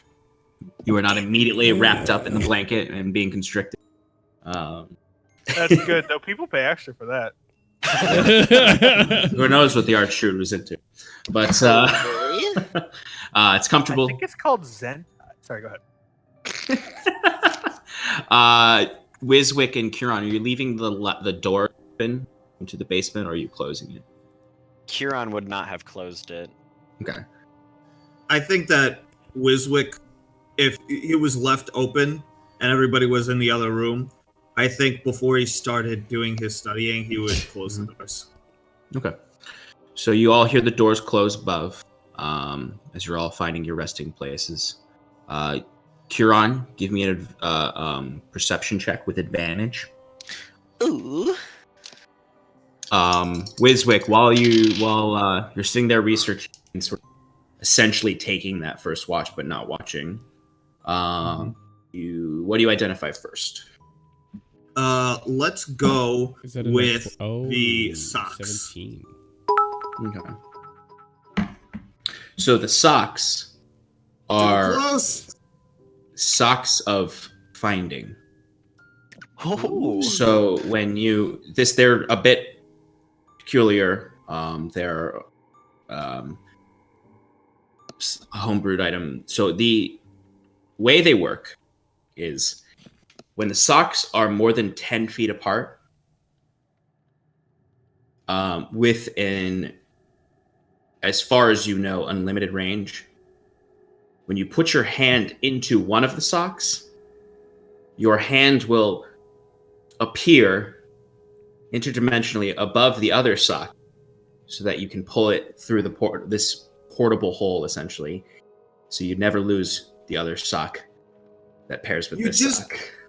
You just gave me a wormhole? Essentially. But only two other socks. only to the other sock. So it's the kind of thing, I mean, there could be infinite interesting uses for this item, or you could just use it and never lose your sock. So if I put something in one of the socks and then pull it through the other sock, does the thing come up on the other side? So it's not so much that you can put something in. You're cutting out again. Sorry. I'm sorry. So it's not so much like there's a sock that you can put something in and the other one you can pull it out of. It's that when you put your hand in the sock, the other one's more than 10 feet away, it appears above the other sock and you can grab that sock and pull it. So it's the kind of thing where you could blindly reach for other items that are around the sock. Like, say, I don't know, you ball that sock up and throw it over a wall and try to steal a gem or something. It's the kind of thing where the sock, it's not immediately super easy to like turn it into a wormhole and steal things, but like you could creatively use the sock to do other things. Or so if I accidentally got a sock inside of a treasure chest of treasure, I could possibly loot that whole thing. Yes. Okay. Wonderful. Socks in random areas. Wiswick has a problem leaving one sock everywhere we go. I mean, I guess like arguably it's small enough that you could sneak jet into it and through it. Into a space that you couldn't get him to be. God. Or another small creature. Interesting. Okay. It's kind of small. Not that small. Oh. Living things can go through it. Fine. Yeah, I'll say living things can go through it. It cannot be placed in a bag of holding, the same as like a portable hole or anything like that, or it'll rip a hole in space-time and teleport you somewhere crazy. So let's make sure to do that when we can.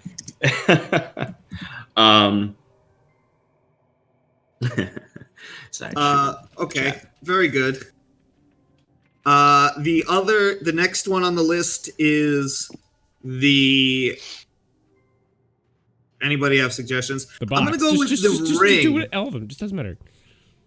Well, the ring is same. You're talking. We can't hear you, Sean. Really? You just gotta. Am I just cutting out? You're cutting out. Yeah. Oh, I might have to fix my sensitivity. Yeah. But so the ring is essentially similar, if not the same, as Curon's. Okay. Very except good. that it has a vulnerability to fire damage. I said, right? So the same gimmick where if I might accidentally dispel it, I would have the opposite. Correct. Same thing where the ring would have the opposite effect upon remove curse or dispel magic. And then Step 3. The token. The token, yes. So the token. There's also the box and the scroll, by the way, if anybody's keeping track. Yep. Yeah, and I'll just tell you what they all are. So the token is a swan boat feather token, which I think you already know what the feather token item is. So the swan boat one, you can use an action to touch the token to a body of water at least 60 feet in diameter. The token disappears, and a 50-foot long, 20-foot wide boat shaped like a swan takes its place. My God. The boat is self-propelled and moves across water at a speed of 6 miles per hour. You can use an action while on the boat to command it to move to turn up to 90 degrees. Boat can carry up to 32 medium or small creatures. A large creature counts as 4 medium creatures, while a huge creature counts as 9. The boat remains for 24 hours and then disappears. You could dismiss the boat as an action. They call me Captain Netherrock. Oh my God. Oh, boy. I knew it's so funny because when I said Rolf, I knew this is the one that I was like, It's the biggest one for sure. It absolutely is. Like the other ones are awesome too, but platoon. but this is the one that I was like, I hope he doesn't get this one. Yes. The scroll is a magical scroll for the animate dead spell. And then the box is what's known as a Gwyn alchemist burner. Ooh, a Bunsen burner. It's a fantasy burner. It is useful for an alchemist to increase their likelihood of successfully creating potions. It gives them a bonus, a +1 bonus to their alchemist kit rolls. Cool. I know who that's going to. Mm-hmm. I believe that is all of your items. See. Yes, I believe that is. I am very tired at this point. Yeah, I don't know how long. Go to bed, Clayton. It's been you took up because you had like 5 items. It's almost an hour. Yeah, it's about an hour. Yeah. Actually, it would be probably closer to 2 because I think it's like 11 minutes to actually cast Identify. Is that right? Yeah, it is. Yeah. So that means it's +10 from being ritual. Yeah. So you're very tired, but you have. If you wanted to, you could complete the watch with Kieran, and then go to sleep, or you can go right to sleep. I think I'm going to use the rest of my time to summon familiar. Do you have the components? I do, because very, very long time ago, I acquired them from the Archdruid's house or tower. Okay. So I will use those components to summon a new familiar. Okay. What form is Jet taking, or is he going to still be? Decisions. I think I'm going to stick with the classic Mr. Bat. Okay. And I may or may not change his name. That is to be decided. That may change in the future. But now you're sticking with the Batty Bot. All right. Yep. Fiendish bat as usual. Sounds good. All right, Kieran, what was that roll you got? You got a 17 plus 24 is my total. Okay.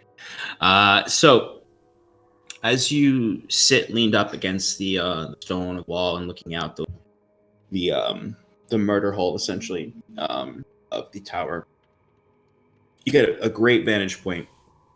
You can sort of see above and over the fog, the low set fogs. You can see all the way to the edge of the swamp that you came in from. Looking about for the first hour or two, you don't see much. In the third hour, you notice in one of the trees. Well, first you do notice every now and then harpies. They are on high alert, it seems, looking out over the swamp. They have not stopped sort of their high alertness from a couple hours earlier when that one harpy cried out for help in the middle of the dwellings. In this tree on the third hour, you do notice and with that high enough of perception, you can see what is very clearly the wood elf, captain of the Archdruid. It's difficult to see. Captain of the general. The wood elf is a captain. Of the general, not the Of arch. the generals, yeah. Of the general. Druid. Did I? Yes, we want to clarify these kind of things. You do need to. I don't know why Is he a king? Might he be? I honestly gotta just start using their names instead of their titles. Well, the thing is, we don't know his name yet. That's the problem. No, you did know. Oh. Kinsley. Oh, Yes. this is Kinsley. Aldrich Kinsley. So you see Kinsley's captain, the wood elf. You don't know the wood elf's name. Yeah, that's what I mean. Oh. That's what I mean. Yeah, okay. We don't know the wood elf's name. Yeah. So you see Kinsley's wood elf captain in the tree. It takes in the first few hours. It doesn't look like just arrived. It's like he's probably been there. You've just noticed sort of like, oh, I thought those were branches, but no, they're the branches on his head. And also, he's very difficult to spot. He is, from this vantage point, you can just barely make out that he's not sleeping. He's just sort of there. And at first, you already knew following you, and it at least somewhat puts your mind at ease that it's a pseudo ally that's following you. You want to be careful, of course. But then you notice something else. Coming up, probably halfway through the swamp, moving along the paths, you see a touch of yellow and what appears to be average-sized human, humanoid, maybe 5'10", cloak, just casually walking through the swamp, through the maze of it, potentially towards the tower.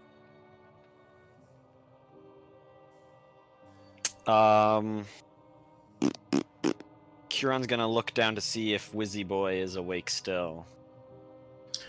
When you look down, Wiswick, you would have fallen asleep by this point, because this would have been about 2.5 hours after you finished your work. You're muted. You're muted, Clayton. Would it matter if I thought of something else I wanted to do? What is the thing it depends on what that. I have a scroll of Animate Dead. I would very much like to search around for some writing components so that if I could put it into my spell book, that would be possible. But the one thing, give me an investigation check for supplies. You'd have to, you're not going to find you'd have to go back downstairs really to look for something like that. It's not going to be laying around in this first floor. Yeah, I think I would return to the study because that's where it would be. Okay. I was just trying to sleep and Wiswick's rummaging around. So I'll say you did that over the hour after you did all of that stuff. And and for your sake, prepare for this. He is coming back up the stairs when you've spotted the cloaked figure. So go ahead and give me an investigation check, Wiswick. 6 plus 7 is 13. 13, okay. And what exactly is it? It's 50 gold worth of paper and ink that you need? I think it's 25, but I will double check that. Yeah, double check. I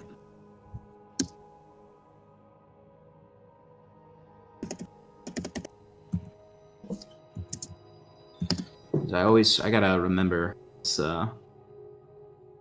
what you need for your spell. Preparing, casting spells, spell book.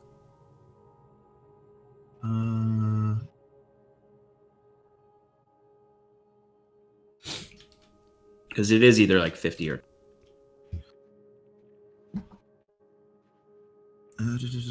Spell mastery, signature spells, blah blah blah. Okay. Oh wait, here it is. Your spell book.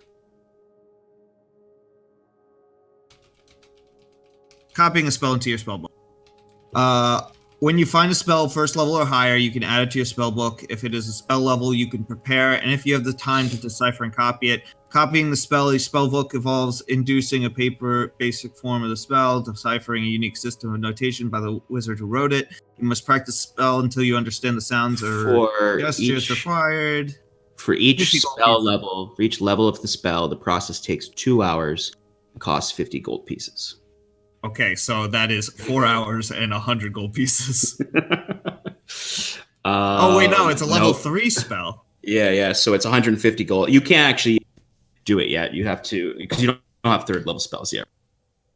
I don't have third level spells yet, but I'm just looking around for components to lower that cost.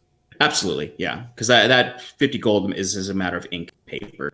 So I'd say you find. What was your investigation again?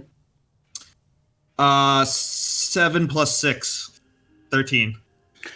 13. All right. So I'd say you since there is sort of writings and clearly he was working on things down here, I'd say it's the dregs of what he had left. And you are able to find, I'd say, 10 golds worth towards that 150 gold that you need. Very 10 generous golds of you. 10 golds worth of writing supplies for your spell book. Proper paper and proper ink. Wonderful. Okay. So it takes you a while to find all of that, or at least find as much as you can. And you come up around around the exact same time that Curon would have just seen the cloaked figure. So, seeing Wiswick climbing up out of the basement, Curon would make a whistle and motion for Wiswick to come up. I carrying all my stuff, I quickly scurry up. The ladder, carrying your stuff. It takes him a little bit, much longer than you want because you're very tense because there's a cloaked figure out there, but he gets up there eventually. Curon would then quietly say, "Not only are we being joined by the wood elf, but it seems the yellow-robed man has appeared." Showing Wiswick the yellow-robed man. Shit!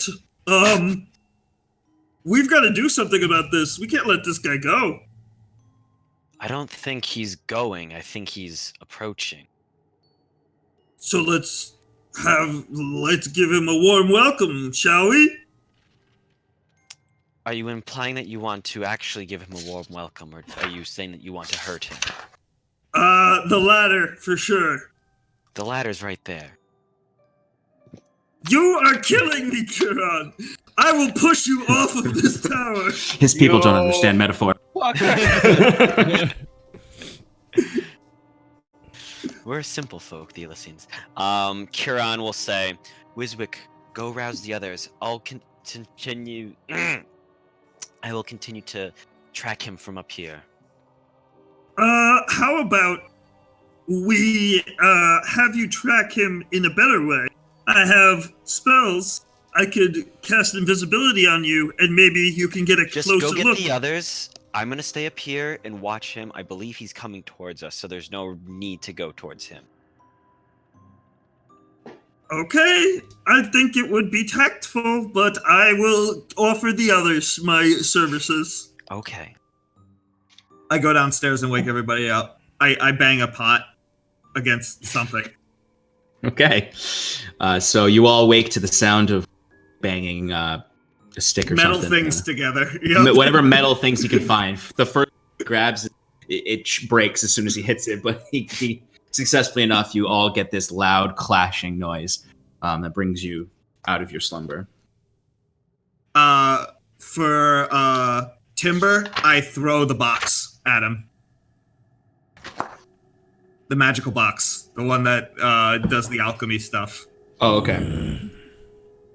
Wake up! That's for you! It's good! I'll tell you about it later. We've got bigger, important things to do. Wakey, wakey! What's going on? We got ourselves an intruder. We have to kick his butt. Well, so you thought the best idea was to bang loud noises together when we've got an intruder coming? Yeah. How many hours have I been asleep by this point? You'll have each all been asleep for a little more than 3 hours. So you All right, can good. do a I'm short coming- rest if you'd like. I'm coming out of a REM cycle, so I should be fine.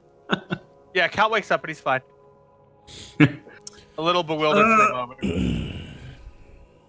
Scarlet, if you like, you can go invisible.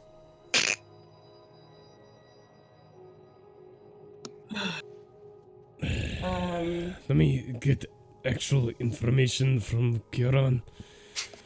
And I go upstairs to Kieran. It's the yellow-robed guy. He's out there. We saw him. After getting up to Kieran, where is he coming from? Do I still have sights on him? I would actually ask you to give me a perception check for this. With advantage still? Yes. Dope. Son, I'm rolling a hit die. Good. 19. 19. Okay. So it takes you a couple seconds to pinpoint him again, kind of through the fog of the swamp, but you notice that he is at that old statue you all found sinking. I'm just the reference of where he is. Right. He's on the path to the tower though. Yeah. Correct. He's on the path to the tower from your vantage point to the right. Yep. And so then the hut is between him and us. yeah, so essentially he's coming around. Yeah. And then he'll come up a hill, and here in front is the hut, and then here's the tower. So you actually do notice down below, you see returning to his hut with his as if he's finished his whatever he was doing. I go back downstairs to Cal, and I look at him like, "Hey, I need you to be the face or the distraction." Okay. Cal puts on his hat and buckles on his swords and puts on his boots and then buckles on his side cape and gets up and goes, what do you need me and how big of a distraction? Well, let us all get gathered together.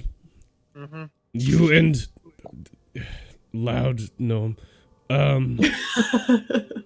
walk along the path, and the rest of us shall approach. I understand. All right, let's do it. Also, wait. Why are we fighting this man? Just because the satyr didn't like him, right? That's it. That is why you need to speak with him. Oh, got it. On board. Okay.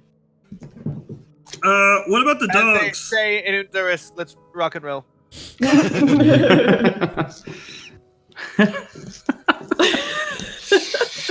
Durians have something called rock and roll.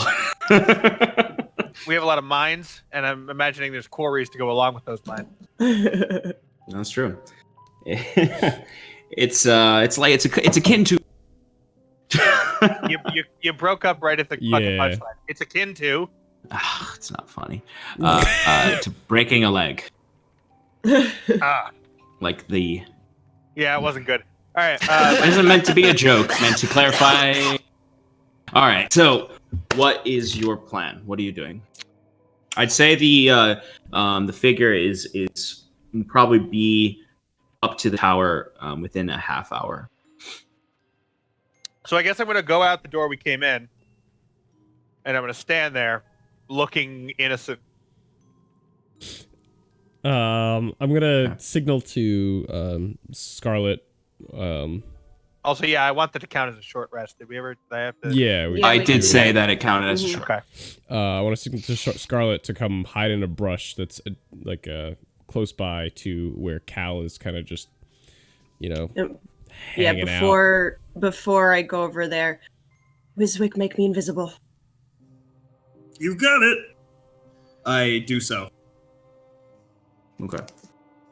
So I'm going to walk down this path, or maybe just kind of saunter around this path. Okay. And I'll be like singing to myself quietly, but like not too quietly. I'm trying to be quiet for people. Okay. You And know? then Timber, what were you doing again? I'm approaching from the side, like kind of Well, I've been being like equidistance off the side as Cal's. Like I'm following the path that Cal's taking, but I'm hiding in brushes on the side. Okay, so you're kind of keeping a advantage, flanking side, Correct. just waiting. Yep. Okay. Kieran, what are you doing? How far from the tower is the hut? I'd say the hut, the space between the tower and the hut is about How much? 50 feet. I read his lips. 50 feet. Okay.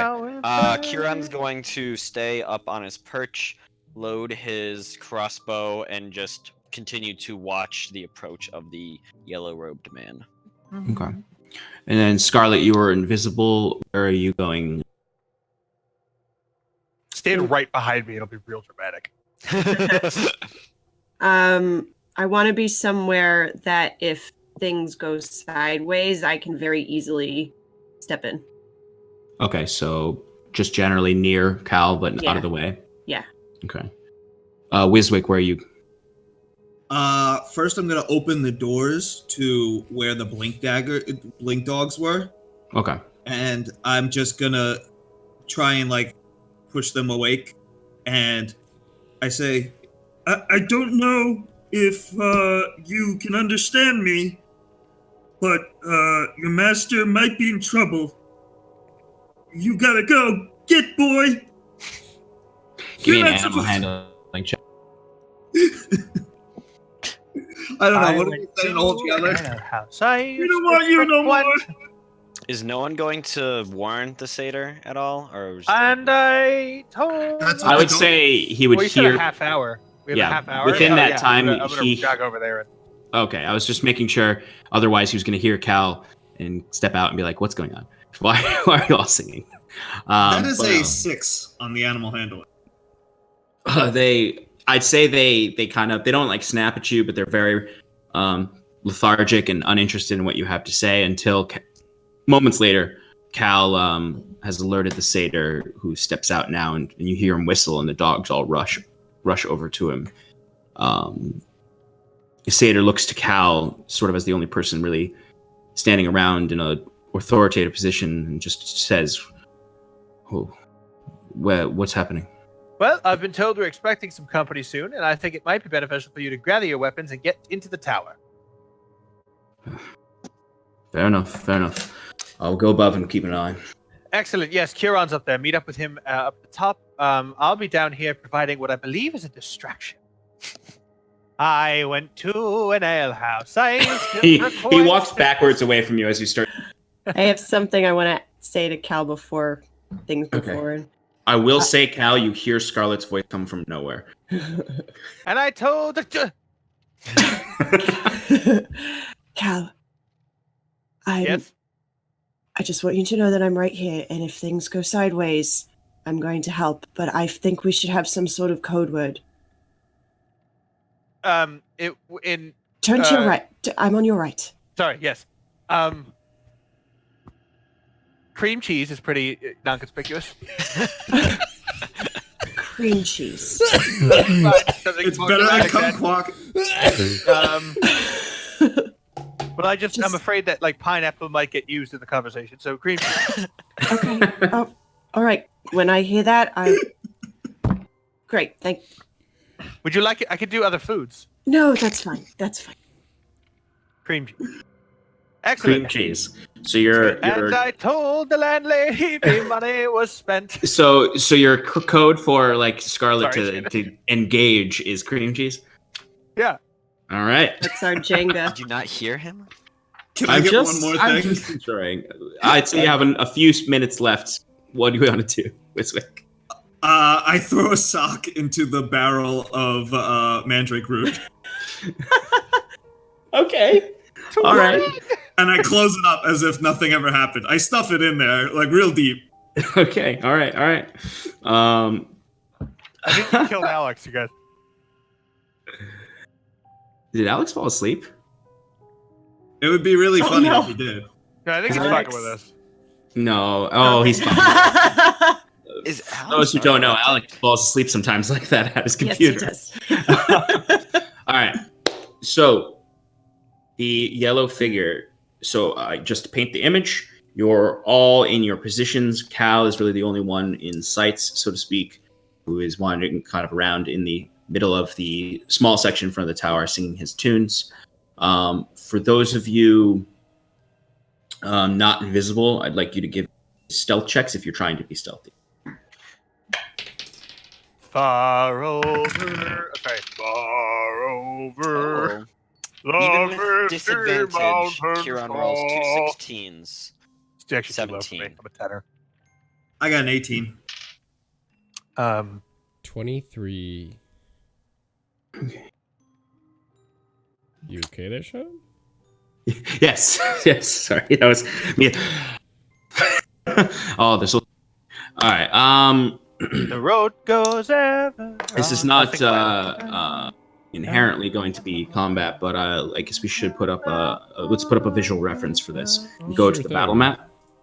And I Yeah. must follow if Let me get that set up. pursuing it with eager feet until it join some larger way where many paths and errands meet. And whither then I Huron turning to cannot Mandrick say. says, "He's got a lovely voice, but he just sings a little too much." If Curon could hear me now, I would tell him to fuck himself.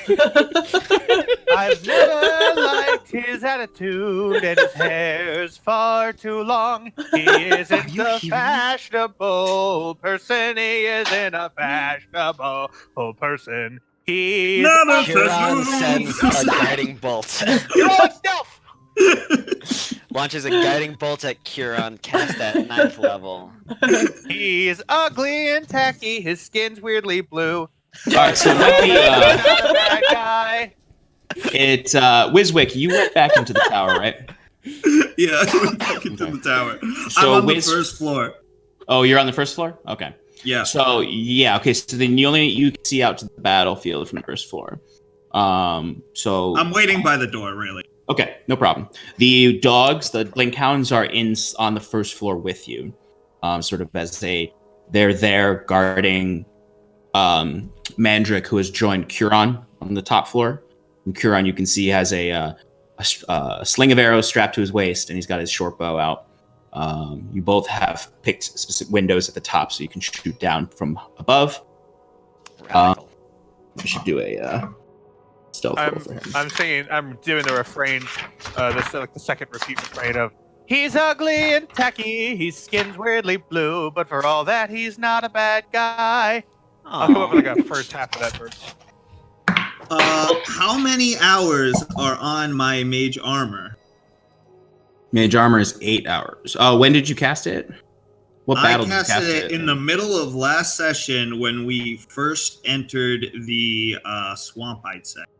Oh, it was expanded. Okay. Yeah, because this is 4 hours since you got to the. I think I'm going to hold off on casting. Okay. Okay. Okay. Okay. All right, so Sater got 16 for his stealth. All right, so the and Curon, I'd say if you were to look over, the wood elf is still in the exact same spot in that tree, which is about 100 feet from the tower. Can I? I can. Curon's going to give him a little wave. Okay. You do not notice him wave back at you because his perspective is focused down on Cal. It's fair. All right, so Cal, you see as you're pacing about in the courtyard, swampy courtyard, coming up the bend is a man of around 5'10", seemingly a man, completely cloaked, hood up, can't see the face, brightly yellow pale cloak. And you, what do you say? You say hello? Hoe the path. Hoe the path. Hello, whatever you want to do. What's the standard greeting? Is it hello with the U? Or is it hello with the L-A? Hello. Hello. I'll say hoe the path is acceptable. Okay. Hoe the path. The figure stops right, I'd say, beside, just beyond the hovel, right as the land comes into the fuller flat that you're on. So roughly 40 feet away from the tower. Or a little bit further than 40 feet. So roughly I'd say he's probably 2 feet away from the tower. No, I'd say actually the hovel is 50 feet from the tower, so I'd say he is about 60 feet from the tower. Oh, before the hovel. Sorry. Yeah, just before the hovel. All right, I'm going to leave it at hoe the path at wave. Okay. The figure does not seem to what's the word? He doesn't seem to hail back to you. Their head is just sort of going back and forth, looking up towards the tower. So you seem lost. Is everything okay?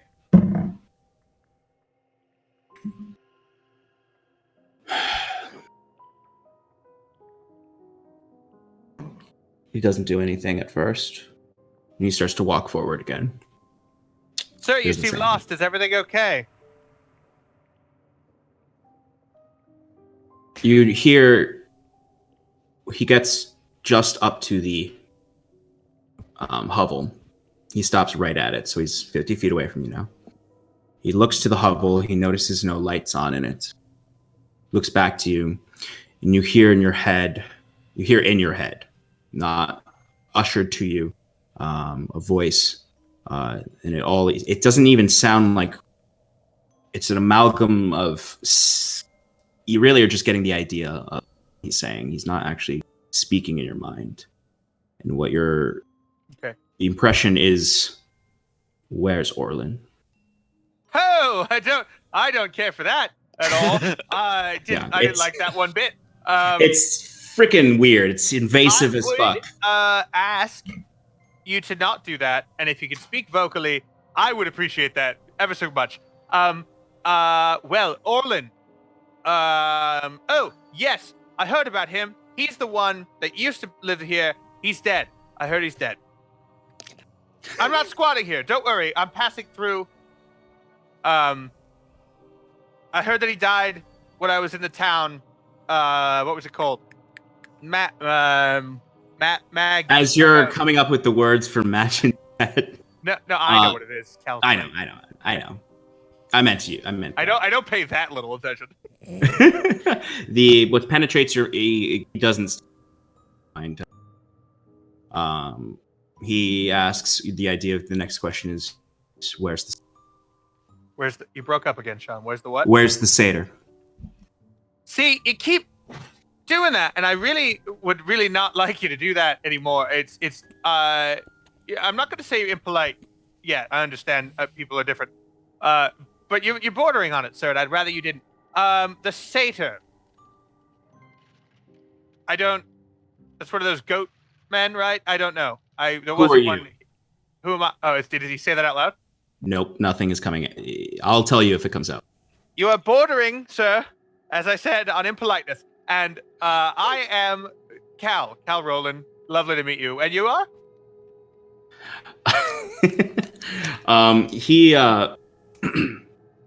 He waves a hand, and suddenly, or like very, very nonchalantly, a hand comes up. It is humanoid.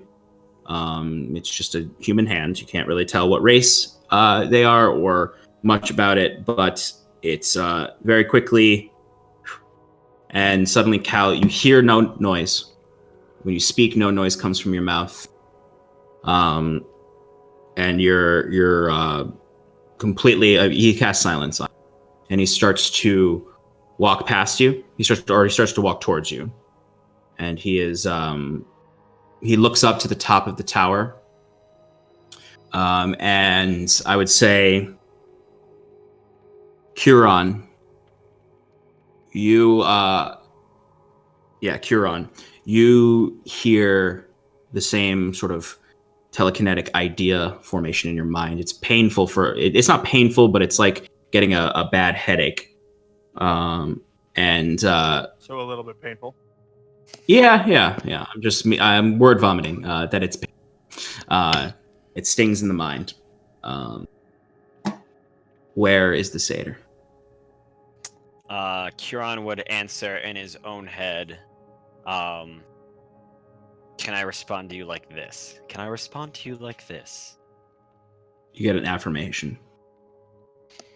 He's up here with me. What do you want with him? I want what is mine. The mask. Have I seen anything yet? Below? No. Can I hear Cal talking. Could I peek out the front door? So if you peek out, you'd have to walk around. Because the door is facing the opposite direction where everyone is. You hear Cal talking out there. Yeah. I go out the door and I slowly sneak towards the front, the side of the building that they are. Okay. Give me a stealth check. Has he passed it? That's a 19 total. Okay. All right. So you get around, and what you see immediately sort of peeking around the corner or the curve, and kind of staying in the brush, you see the figure walking towards Cal. Cal looks a little confused. You see Timber off to your left and hiding in the brush, keeping eyes on the figure. You see the figure is looking up towards where Kieran is. And he's I'd say at this point, he's about 10 feet from Cal and Scarlet. I think that at this point, I begin readying a spell. Okay. I'm gonna ready magic missiles in case he. I guess the reaction would be if it looks like he's casting a spell in any way, if he moves his hand in any magic method. Okay. So the last thing you said to Kieran, because he said you said the mask. Right, he wanted what's his. I questioned the mask. And he responds, still telepathically, who are you? Do you have the mask? I would ask the same question to you. We do have the mask. And we have some questions.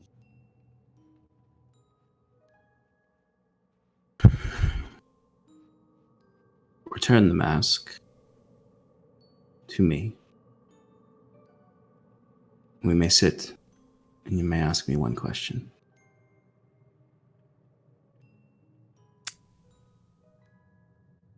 I don't know if we can do that necessarily.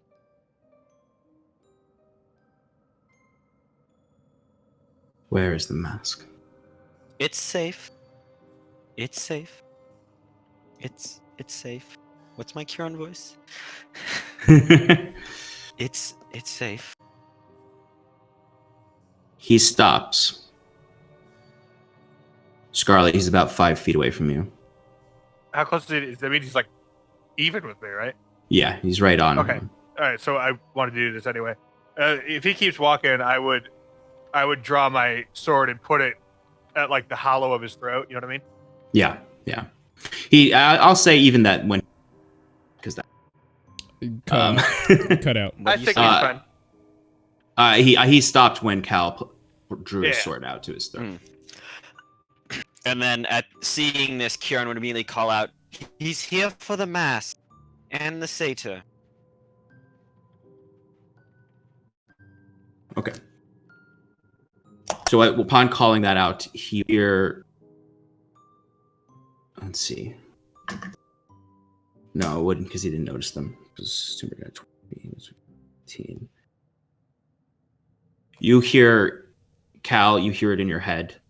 Scarlet, you hear it in, or not Scarlet. Cal, you hear it in your head, and Kieran, you hear it in your head. I don't care for the satyr. Return the mask to me, and there will be no trouble. Cal kind of looks up at Kieran in like a questioning manner. Like I'm like, that's like a deal to me. This guy looks spooky. Yeah, but I can't say that, so I say with my eye. Yeah, the figure looks to you, Cal, up, and it's legitimately, if you hadn't seen floating yellow cloak. You keep breaking up. You there. keep breaking up, dude. I gotta fix this after the stream. So he looks to you, Cal, and looks up when you look up to Kieran. If it hadn't been for you seeing his hand, it would just look like a floating cloak with nothing in the It's just mask. shadow. Yeah. Yeah. No, you don't see any definition. Yeah. Nothing happens when your blade touched his cloak, but there's no definition in there. He said if we give him the mask, he'll answer one question and leave. I don't. It's just like I can't talk still. You notice, Kieran, that no noise is coming from Cal. Wiswick, you would notice this as well. Well, I think at this point that counts as spell. So I would say, Wiswick, you do start to notice to cast a spell. Like he's and he is doing something. You see, he's looking up, and his other hand at his waist is starting to trace sigils in the air of some sort.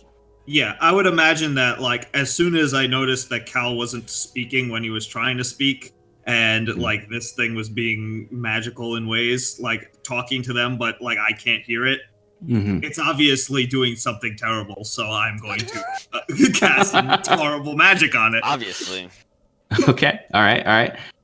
You had magic missiles prepped, right? For if you That saw is him. correct. I'm going with a solid level 1 magic missile. All right, and that is auto hit, correct? Correct. That is correct, which is kind of a bummer because I wish somebody else would have stabbed him first, but that's fine. So go ahead and roll damage for that then. Can I? Okay. That is a 4, a 1, and a 2. So that's 4, 1, 2. That's 7 plus 3 is 10 damage. 10 damage. All right, so Cal, as you're looking up to Curon, you're looking down. Everyone's sort of looking at each other, unsure what to do. Wiswick notices him starting to cast a spell at his waist, and you suddenly see 4 bright lights shooting out in a spiral. It was 3. Sorry, 3 bright lights shooting out into a spiral, heading towards the cloaked figure. They all and the cloak kind of billows back a little bit. You don't see anything beneath. Roll for initiative. Cream cheese. I start making frantic spreading motions as if on a bagel. Oh yeah, that's right, because you can't actually. Classic. Okay. All right. 20 to 25. Yeah, me. Okay. I rolled a nat 20 plus Nice. plus 2, right? Yeah. Kieran's got a dirty 20, baby. Nice. So 22 for Tim. Okay. 15 to 20. 17. 10 to 15. 13. Same. Okay. Which one That's of you 2 wants to nat go 20s first? for me today. Mhm. I Very went nice. first last time, so it's yours. Okay. Okay. All right. Wiz, we've got Cal first. Cal, you're up first, and then Mia, and then Kieran, you're on deck. Fantastic. Sorry, my brain's not right now. All right. He rolled a nat 1, so you guys are all going. Okay, let me throw you guys a little target down. While Timber or Cal, what would you like to do? All right, so my sword is basically resting against his throat, and I think my body would act before I thought, right? So I'm just gonna push. You're just gonna go for the. Yeah, I mean, right? Yeah, I'll just try and sever his spine at the neck, and that should end the fight. Is that? Well, Oh, is that Timber off to the right? That is Timber off to the right. Cool. So go ahead and roll your attack roll. Yeah, What'd you get? well, if you give me a moment, Don't give me. because that wasn't great, so I'm adding a precision strength die. Okay. All right, that's not bad. I got a 16 after that. 16. All right, that just hits. Go ahead and roll God. damage. Because I would have had a 9. Rolling damage, yes, sir. 8 plus 4 is 12. 12. All right. And I'll action surge if he's not dead. Does he die? He does not die. How much? It was. What was it? 10. 12. 12. 12. Okay. He does not die. The cloak rips a little, but you don't see any blood come out. Do I feel any resistance? Yes and no. Like it feels like it goes in, and it's not just air, and you know that you've struck him, but it's not like anything you felt before when piercing flesh. Okay. So stabbed it in, and now I'm gonna rip it up and out. All right. The top. Is that a second attack? Are you action surging? Yeah. It's my Okay, action, yeah. second attack. Go ahead and roll to attack. That's no fucking way. Did you get another 20? Yeah. Oh my I'm not god! joking, Alex. Come so on. You don't think I'm cheating? Come look at this. I'm not gonna touch I before he gets believe here. I will you. not touch anything. Oh, we making Alex double check. Yeah, because I don't believe this. All right, while you're doing that, I'm gonna put Wiswick where he's supposed to be. I mean, it's not impossible. Anything's possible if it's popsicle. Write that down, folks. So that's another Other nat 20. popsicles and Okay, all right. whatever this is. Popsicles in Gwenvalier. Gwynvalier. No, I'm saying like if I were you, I'd be like, this kid's cheating. That's why I had Alex do that. 'Cause no. Alex, was it a nat 20? It was. All right. Let's go ahead and roll damage and double the die. How much did he pay you, Alex? How much did he pay you to say that? Double the die, it makes it a 10 plus 2 is a 12 still. So 12 total? Yeah. Yeah. All right, so you Better on see, damage.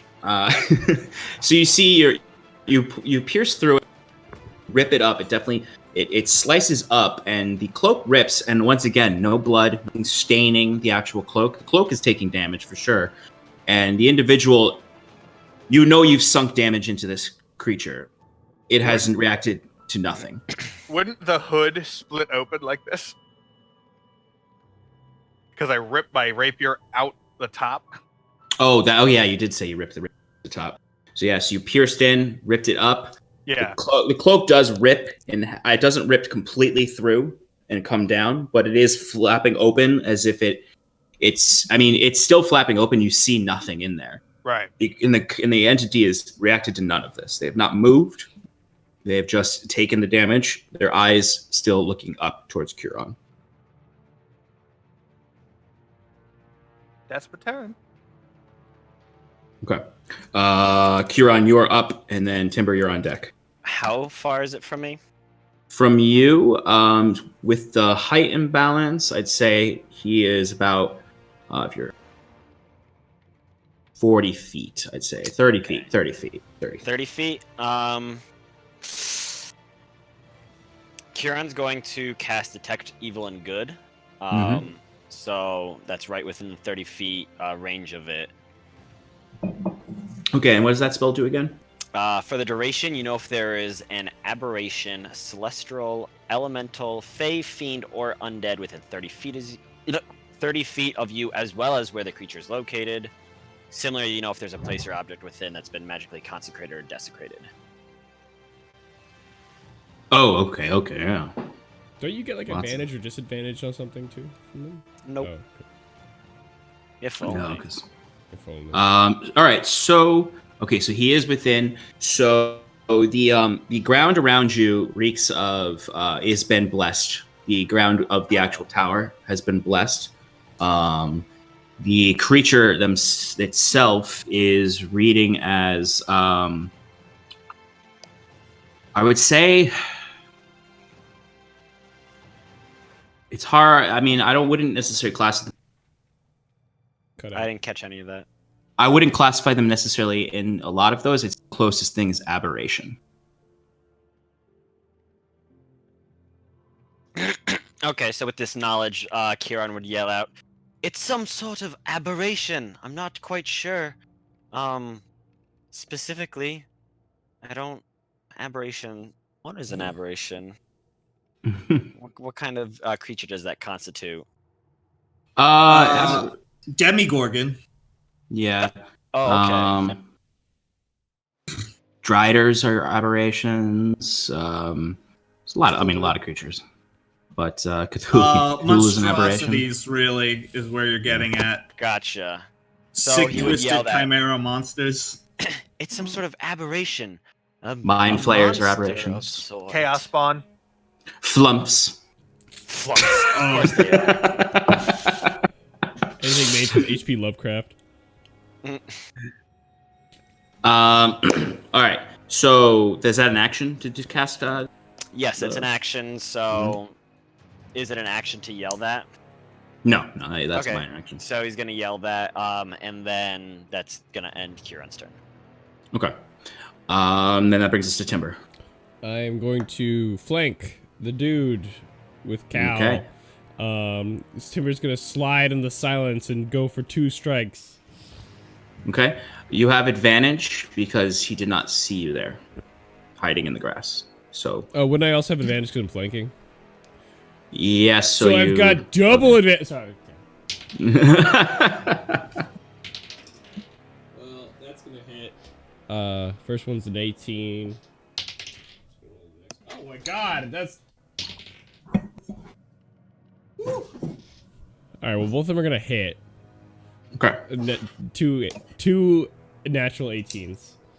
All right. Yeah, that hits. Go ahead and roll damage. Where's my D4? Alright, well, hold on. We're rolling online. Wait, no, I refuse to do this.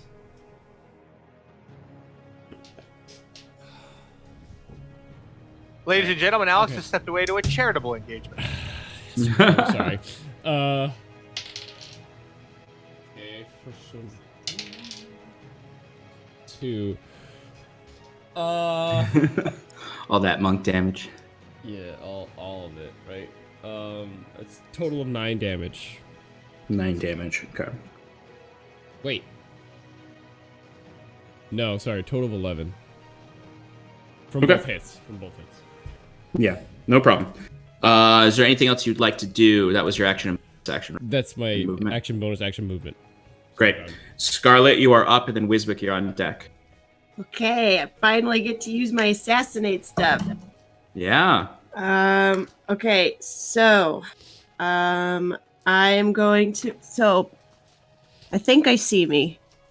Yeah, you're right. Yeah, I see the hair. Yeah. There's no I have advantage anyway, so it doesn't matter. All right, so I'm going to move behind the person, or Okay. is Timber in my way? No, you could get behind. Okay, all right, so I'm gonna go behind, and I'm going to stab right between the shoulder blades. All right, go ahead.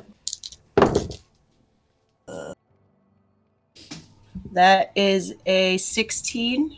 Ooh, that hits. That just hits. That does hit. That does hit. That just hits. All right, so that would be, oops. First time using assassination, right? Yep.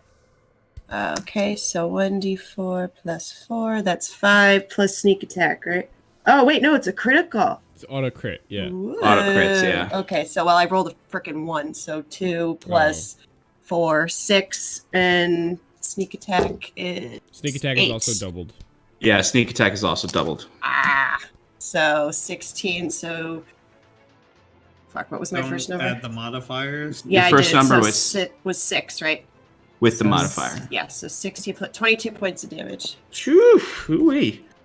All right. How about a concentration save to keep on that silence? Yeah. It's funny because I was gonna do that and then I got distracted. Bye. please. I got your back. I'm gonna do all of them. Yeah. Not I don't just know how magic this works. one. So for That's- Cal's It's first five attack, attacks. he doesn't matter. Well, actually, let me look at the modifier. I'm not even looking at the modifier. All right. He failed his second one. So silence dropped on you, Cal. So Cal, you've been So unsilenced. after my since- turn, and I screamed cream cheese. Yes. I'd say you. Yeah. As soon as. I imagine you're saying it the whole time, because like testing it. Cream cheese! Yeah.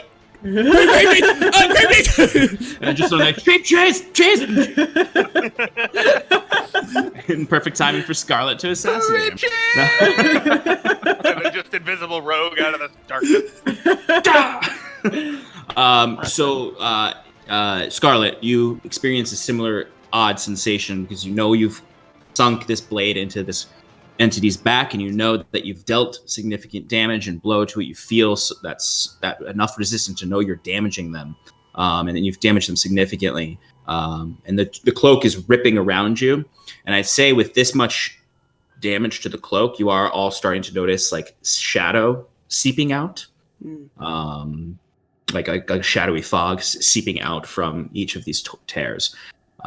Is it a fast seep or a slow seep? Slow seep. It's not gushing. All right, Scarlet, you still have your bonus action. Yes, so I'm going to stab again, my other dagger. Stabby. Yep. Now this advantage 2? Yes. Okay. And Well, would it be Yeah. would it be a crit or no? Just the first one was a crit because Just now the he knows first I'm one. there. Now he knows you're there, Okay. and he can. You're not invisible anymore. 14. That does not hit. So sort of at the sight of the shadow seeping out, you go for another swipe of your dagger, or your offhand dagger, and this time it's not the missing action. You don't like hit the cloak and it doesn't rip or anything. Like you almost feel like it's like a push away. Your hand is pushed away as it gets close to the entity, and you don't find purchase. Is there anything else you would like to do with your turn? Nope. That's Okay. it. Wiswick, you are up. I think we are going with magic missiles again. Go for it. Yes. I'm going to keep it at level 1 for now. Okay. So here we go. 3 missiles on this Dudo. Okay, I only have 2 dice, so we're going to throw 3 and a 2 and a 4. Big numbers. All right, so that's 9 plus 3 is 12. 12 points of force damage. That is correct. Although I can change it, so maybe I want to swap it up. Let's go with. I don't think Radiant's a choice, unfortunately. Oh. I'm gonna go with fire. Fire. All right. 12 points of fire damage. So for those of you around, you flaming bolts swishing around in between you and all over. Exactly that noise happens. And the smoke clears. The cloak is significantly singed and burnt and ashy at that point. The figure still has not reacted to any of this damage, though it is taking the damage. Okay. Is there anything else you would like to do? I am going to move towards the front of the tower, but I'm staying. I'm gonna try and stay equidistant. I basically want to follow the rim of the tower as close as I can to everybody else, but just staying on the wall.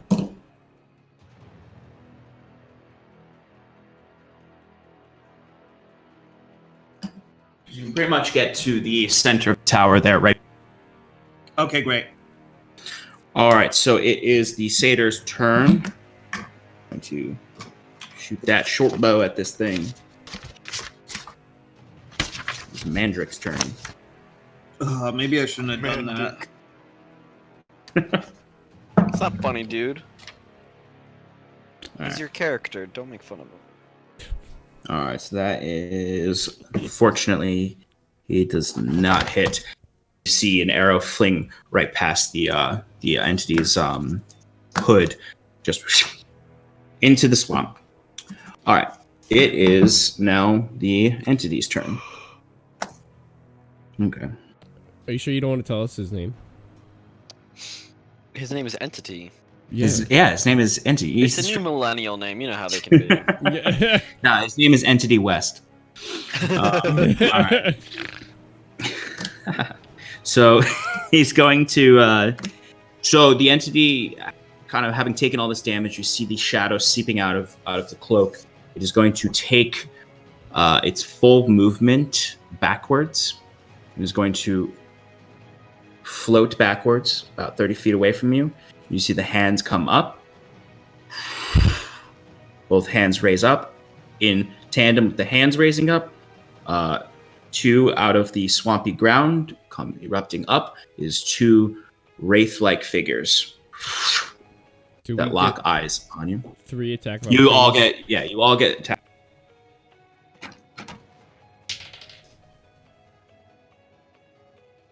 Wait, Tim, what's it called? Tim and I have advantage, right? Oh yeah, Yes, yeah. Tim and you have advantage, yeah. Okay, good. I think. Yeah, that just hits. I got a 17. 17 hits. Cal, what'd you get? I got a 17. I lied. 19. It's +4. Sorry about that. Got a 19. And opportunity. I have 5 damage. 5 damage. Shannon, you get attack too. Awesome. Timmy. 10 10. 10 damage. Okay.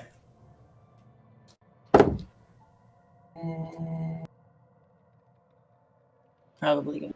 23. Nice. 23. Yeah.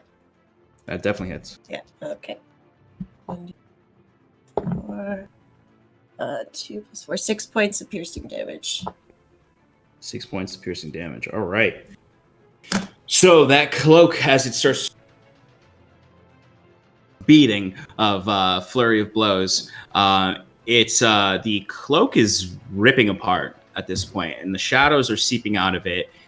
I mean, the best that you can understand about this entity, the cloak looks like it's about to die. But it successfully moves back 30 feet and summons up these 2 spectral wraiths that look they're not just sort of like a black shadow, they're actually like a slightly glowing green light, as they both come up and are going to get an initiative roll, and we are going to go back to the top of the round with Cal. Let me adjust the Roll the initiative first. I rolled a nat 20. What if they roll nat 20s? They won't. That's it. I'll roll them. And All right. I'm telling you right now that I'm gonna. He's using the force again. No, I Detect can't bring Good that and out for Evil, every. The Endurance Force or the Star Wars? Endurian Force. Endurance. There's endurance sense, and then there's. I don't even know what. They did not roll higher than Cal. Fucking think so. Kieran, they're not within your 30 feet. You're right. If they were to get up Yep. to where your allies are, they would be. Gotcha. My bad. All right, Cal, you're up. Okay. So they're right. They're all. They're. Are they next to him? Oh, I can see on the map. Idiot. Oh. The road, right? Hold the road. I think it's half. 5, 10, 15, 20, 25. Did he get more than 30 feet away from me? No. He got exactly 30 feet away from where he was. All right, I'm gonna run at him, and I'm gonna run in between the 2 wraiths, Okay. so they as will- not to draw out the attack of opportunity. No, they'll get an attack of opportunity. Oh, wait, no. No, They're no, literally... they you won't. They- It's set up literally... Yeah. Oh yeah. I should have put those wraiths 10 feet.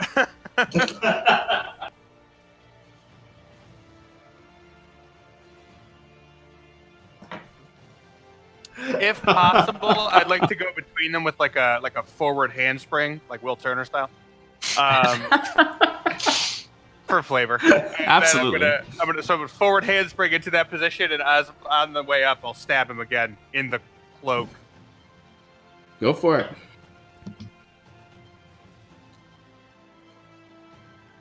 That's a 15. 15 does not hit.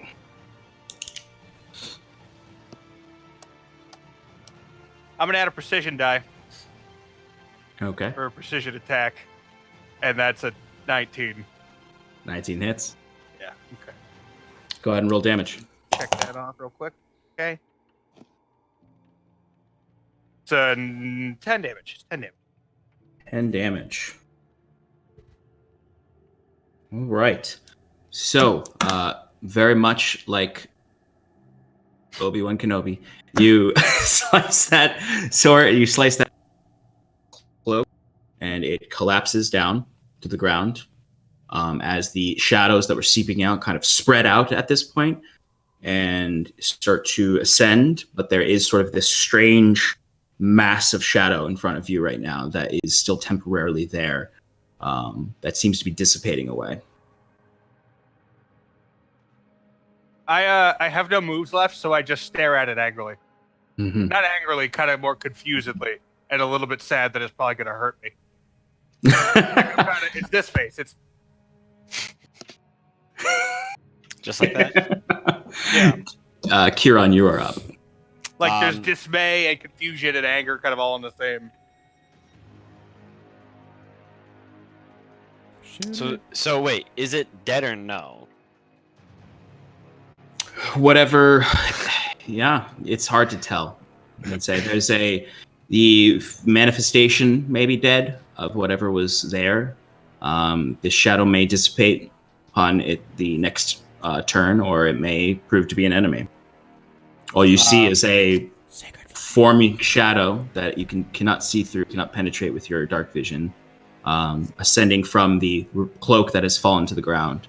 All right, Kieran's gonna cast Guiding Bolt, 2nd level, and he's gonna like kind of almost not lean out of the hole, but like kind of like lean out and shout.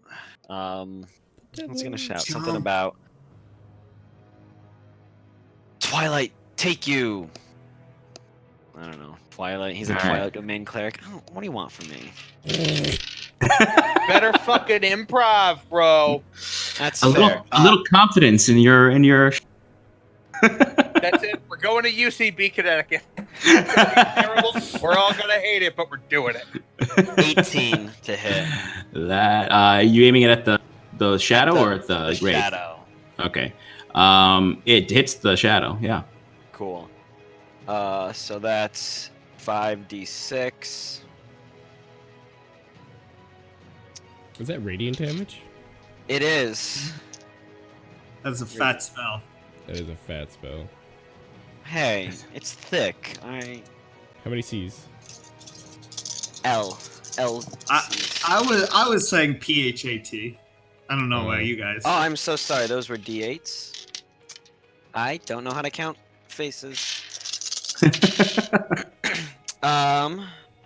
10, 15, 17 points of radiant damage. 17 points of radiant damage. Ooh. All right, so you see the bolts fling across above you all, kind of lighting up space in this indigo light, and then you see them all. They hit inside of the shadow, and it looks like a thundercloud for a moment as they shock and explode and reach impact inside, cascading this light from within the shadow as the form kind of writhes, but it's maintaining its constitution. Negative, just impacted on the surface. Does the cloud of black mist have to roll a Constitution save to keep those things summoned? No. Concentration. Sorry. No. These That's fair. are pure summons. These are encounter summons. All right, and that ends Kieran's turn. Okay. This is the Wraith's turn. They're both going to turn to Caliph. Bring it, bitch. All right, they're both. All right, Caliph. What's What? I'll just roll it and ask if it's. Yeah. All right, so that is a 22. Yes. Yep. That'll hit. Sean just wants to rub it in. He's like, oh. Rub it out. All right. These are going to deal. But they both rolled a 22? Oh, no, just the first one. Oh. It's like, what? That's the reaction I had. That is going to be 11 points of necrotic damage. All right, whatever. That is a spectral sword. Pierces through your arm and kind of through your sleeve.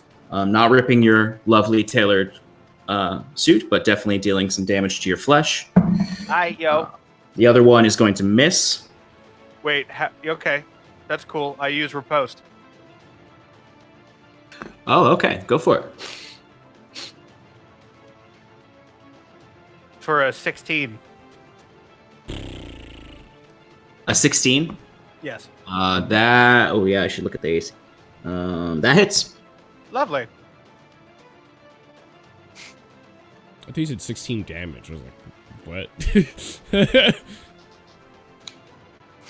The superiority died at damage.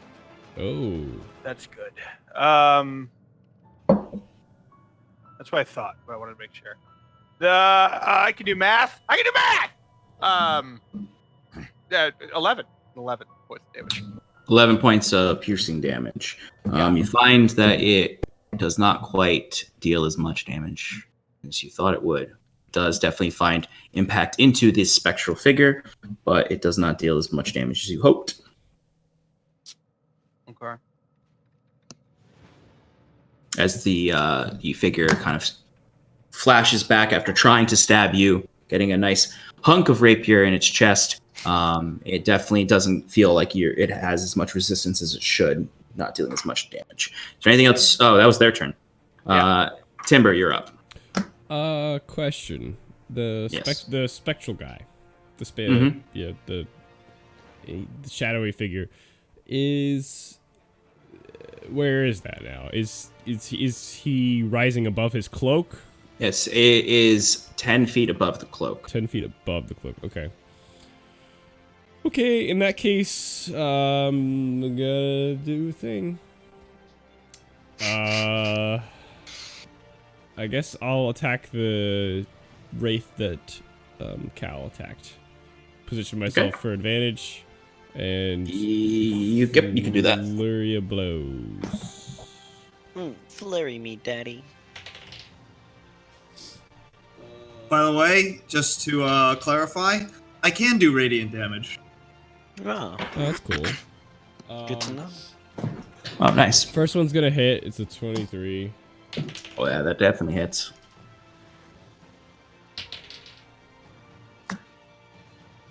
Next one is it's just a 15. Wait, yeah, that's just 15. I don't think that hits, right? No, that's Was it? that just hits. Oh, cool. I'll take that. And that one's a 17, so I guess all three hit. All right, roll some damage. 4,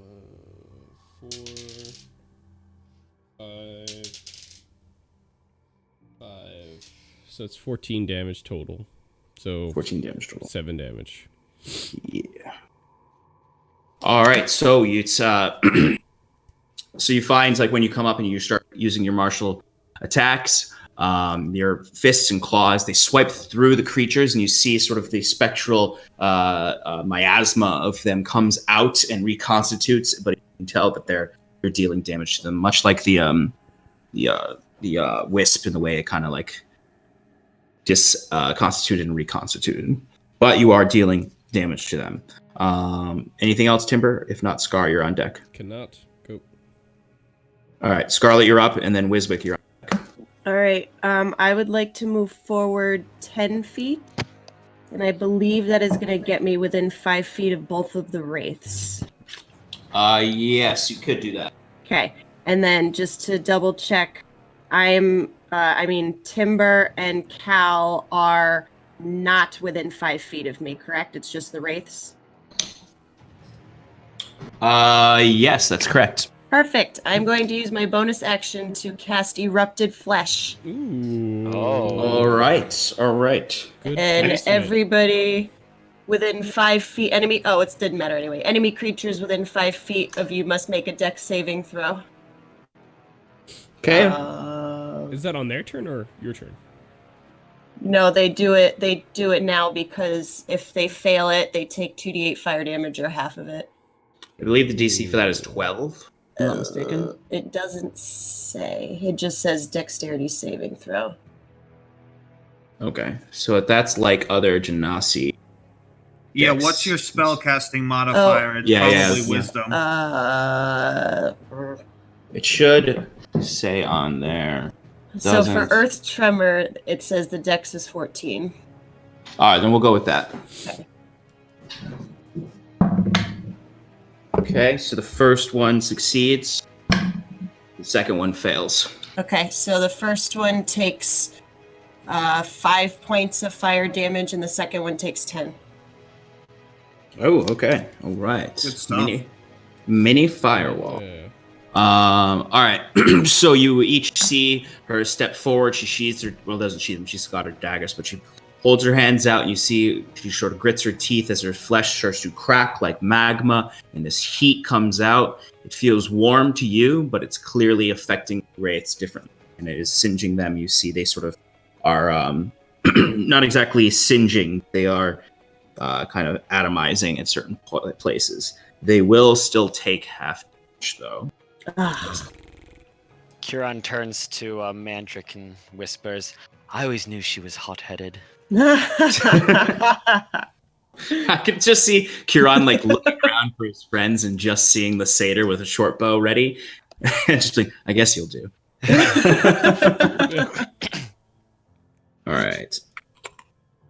All right. So they both do take damage, though. Scarlet, you Okay. still have your action. Yep, I'd like to move 10 feet to my right so that I'm flanking with Cal.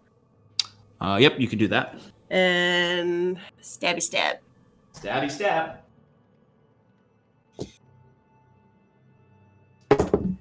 Look at that V. 17. A vicious V. 17 does hit.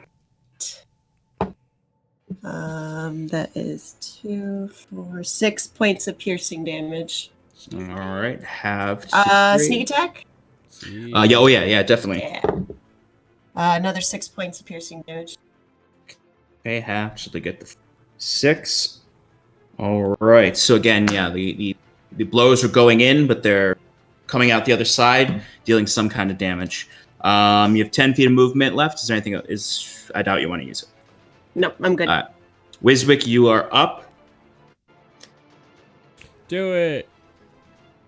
Hey guys, I got this dumb plan. It wouldn't be a Wiswick plan if it wasn't a dum-dum. I am going to cast a spell I haven't touched for a while.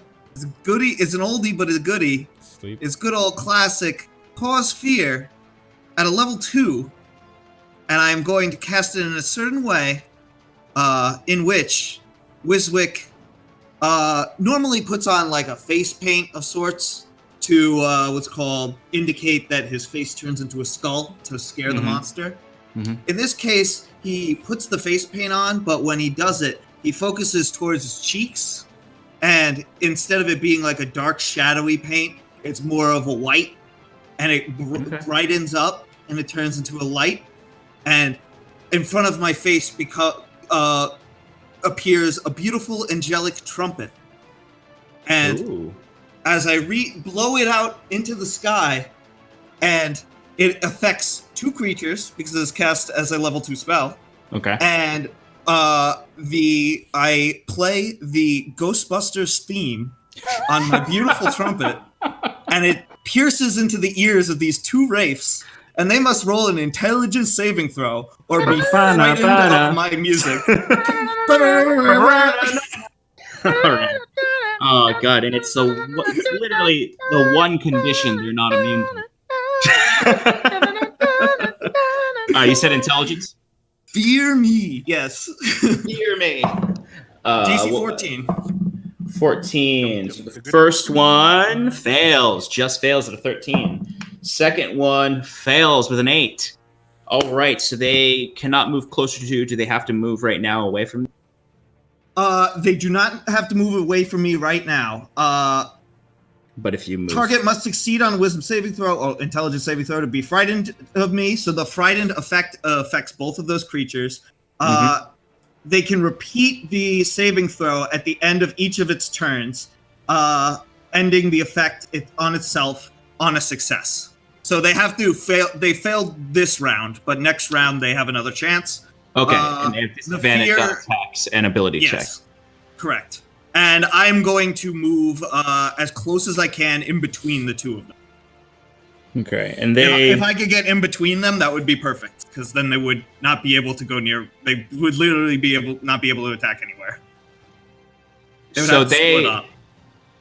So when for the frightened condition, all right. So for cause fear, they can't. So for frightened, they can't willingly move towards you. But does cause fear cause them to run away? I don't think so. Okay, but it's like the hypothetical situation is if I'm in between the two characters, like in the center of the V. Yeah. They would have to avoid me, like they would be physically frightened of me. Mm-hmm. And if they tried to escape, they would have to escape sideways. I guess they could still escape sideways. I'm just trying to think of splitting up. Yeah, no, I understand what you're doing. If they were to try to run away. They're still stay where I am. Yeah, they're still frightened, so they can't. I'll stay there. Okay. All right. Shadow figure turn. Yes, it is. He dies somehow. Yeah, this is just a dramatic way of saying he's in the air. No. The shadow actually is.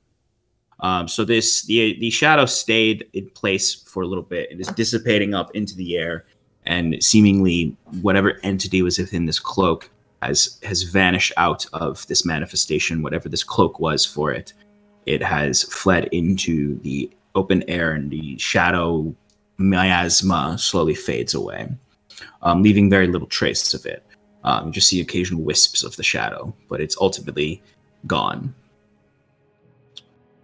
Just another dark force out there to kill us. It hasn't done anything. It didn't do anything specifically to attack you. It just fades away. Which brings us to the top of the round to Cal. Oh dear.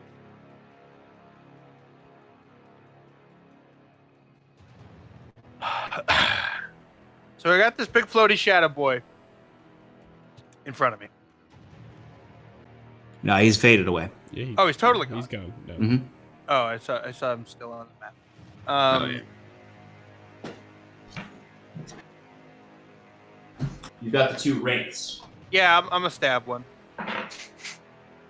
You stab one to your left or right? Who is more wounded? The right one has taken more blows. You've seen. I'll give him a blow. Okay, go for it. And I get advantage? Yes, you do, because Timber is flanking with. That's really good because I rolled a nat 1. 10 puts 14. 14 does not hit. Okay, unfortunately. All right. Kieran, you're up, and then the wraiths. Kieran's going to cast Guiding Bolt at 2nd level at the more damaged wraith. Yep. He misses.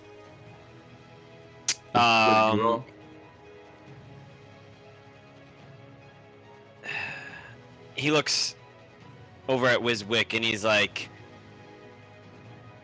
"Am I good?" Like motioning that he's gonna. Oh no. Okay. Then he's not gonna. So then. I mean, wait, no, you're good. You're good. Oh, okay. I didn't realize what you were getting at. And then he leaps from the tower. Okay. Reaction, Featherfall. Can you cast Featherfall as a reaction? Yes, I can. That it is specifically a reaction. Oh, okay. Yeah, easy. That's awesome. Yeah, excellent. That's the exact use for Featherfall. So Kieran floats down angelically. Wizwick, or next to Wizwick. Little angelic wings sprout from your feet. And then whatever additional movement I have, I'll move forward. Yeah, you can get right up. So you have, let's see, 5, 10, 15. You can get right up on the Wraith next to Scarlet. All right, Kieran's going to move up there, readying his quarterstaff, looking at Scarlet, giving her a little nod, and then looking back at the Wraith. Still mad at you. That's fair. All right, and that is the end of your... And that's the end of his turn. All right, so the wraith, the first wraith, the one that is damaged more, is going to go for Cal. Sorry. With a 22 to hit again. God, fuck. Yeah. All right, so that is 1, 7, 9 points of necrotic damage. As this is the same wraith that stabbed with a spectral dagger that it has shoved into your gut. Oh, I used that. That's for me. You see. Oh. Nothing's been dead. All right. So the second one, though, is going to turn, having seen the radiant energy. Actually, no. Wait, doesn't he take damage from Scarlet? Yep, I was just waiting for a second. Any enemy that starts their turn within 5 feet yeah, of it me, does. But what I remembered, I need to advantage, so that attack might not have happened too. The disadvantaged roll was a 14. Get the fuck on out of here. All right, so Cal, you did not take that damage. As you grab somehow the spectral hand and avoid the spectral dagger coming into your stomach. All right, so it has to make another dexterity save, or just auto takes the damage, right? It just automatically takes the damage. All right, how much was that? 4 points. 4 points Fire of the roll? damage. Okay, so that's halved. Okay, now these things, despite the resistance, have taken a lot of damage. This one, having turned toward Curon, is going to reach a hand out, to grasp Scarlet on the throat with that hand. And Scarlet, you're going to need to make a Constitution saving throw. 21. 21. Shit. All right. Also, it's touching me. Does that mean it gets more damage? Does that state that in the feature? No. Then it does not. All right. So you're going to take 6 points of necrotic damage. Okay. Which is the total damage halved. You do not suffer the effects of this attack, which is good. But that's the end of the Wraith's turn. It's only fair because I fact checked too. So intelligence saving throws for both of them. They have disadvantage though. Makes sense. So the first one fails. The one that the right one. The second one also fails. They're both still deeply frightened by the angelic trumpet blaring "Burna, burna," which brings us makes me feel good. brings us to Timber, and then Scarlet, you're up. Fury blows. First one's not gonna hit. You guys know that movie is a Republican propaganda film? Next You know one I love is gonna marshmallows. hit with a 17. And last one's a 20. Nat 20. Oh, excellent. So that's 2 to hit, right? Yeah, 2 to hit. Okay, go for it. Ooh, hello. Okay.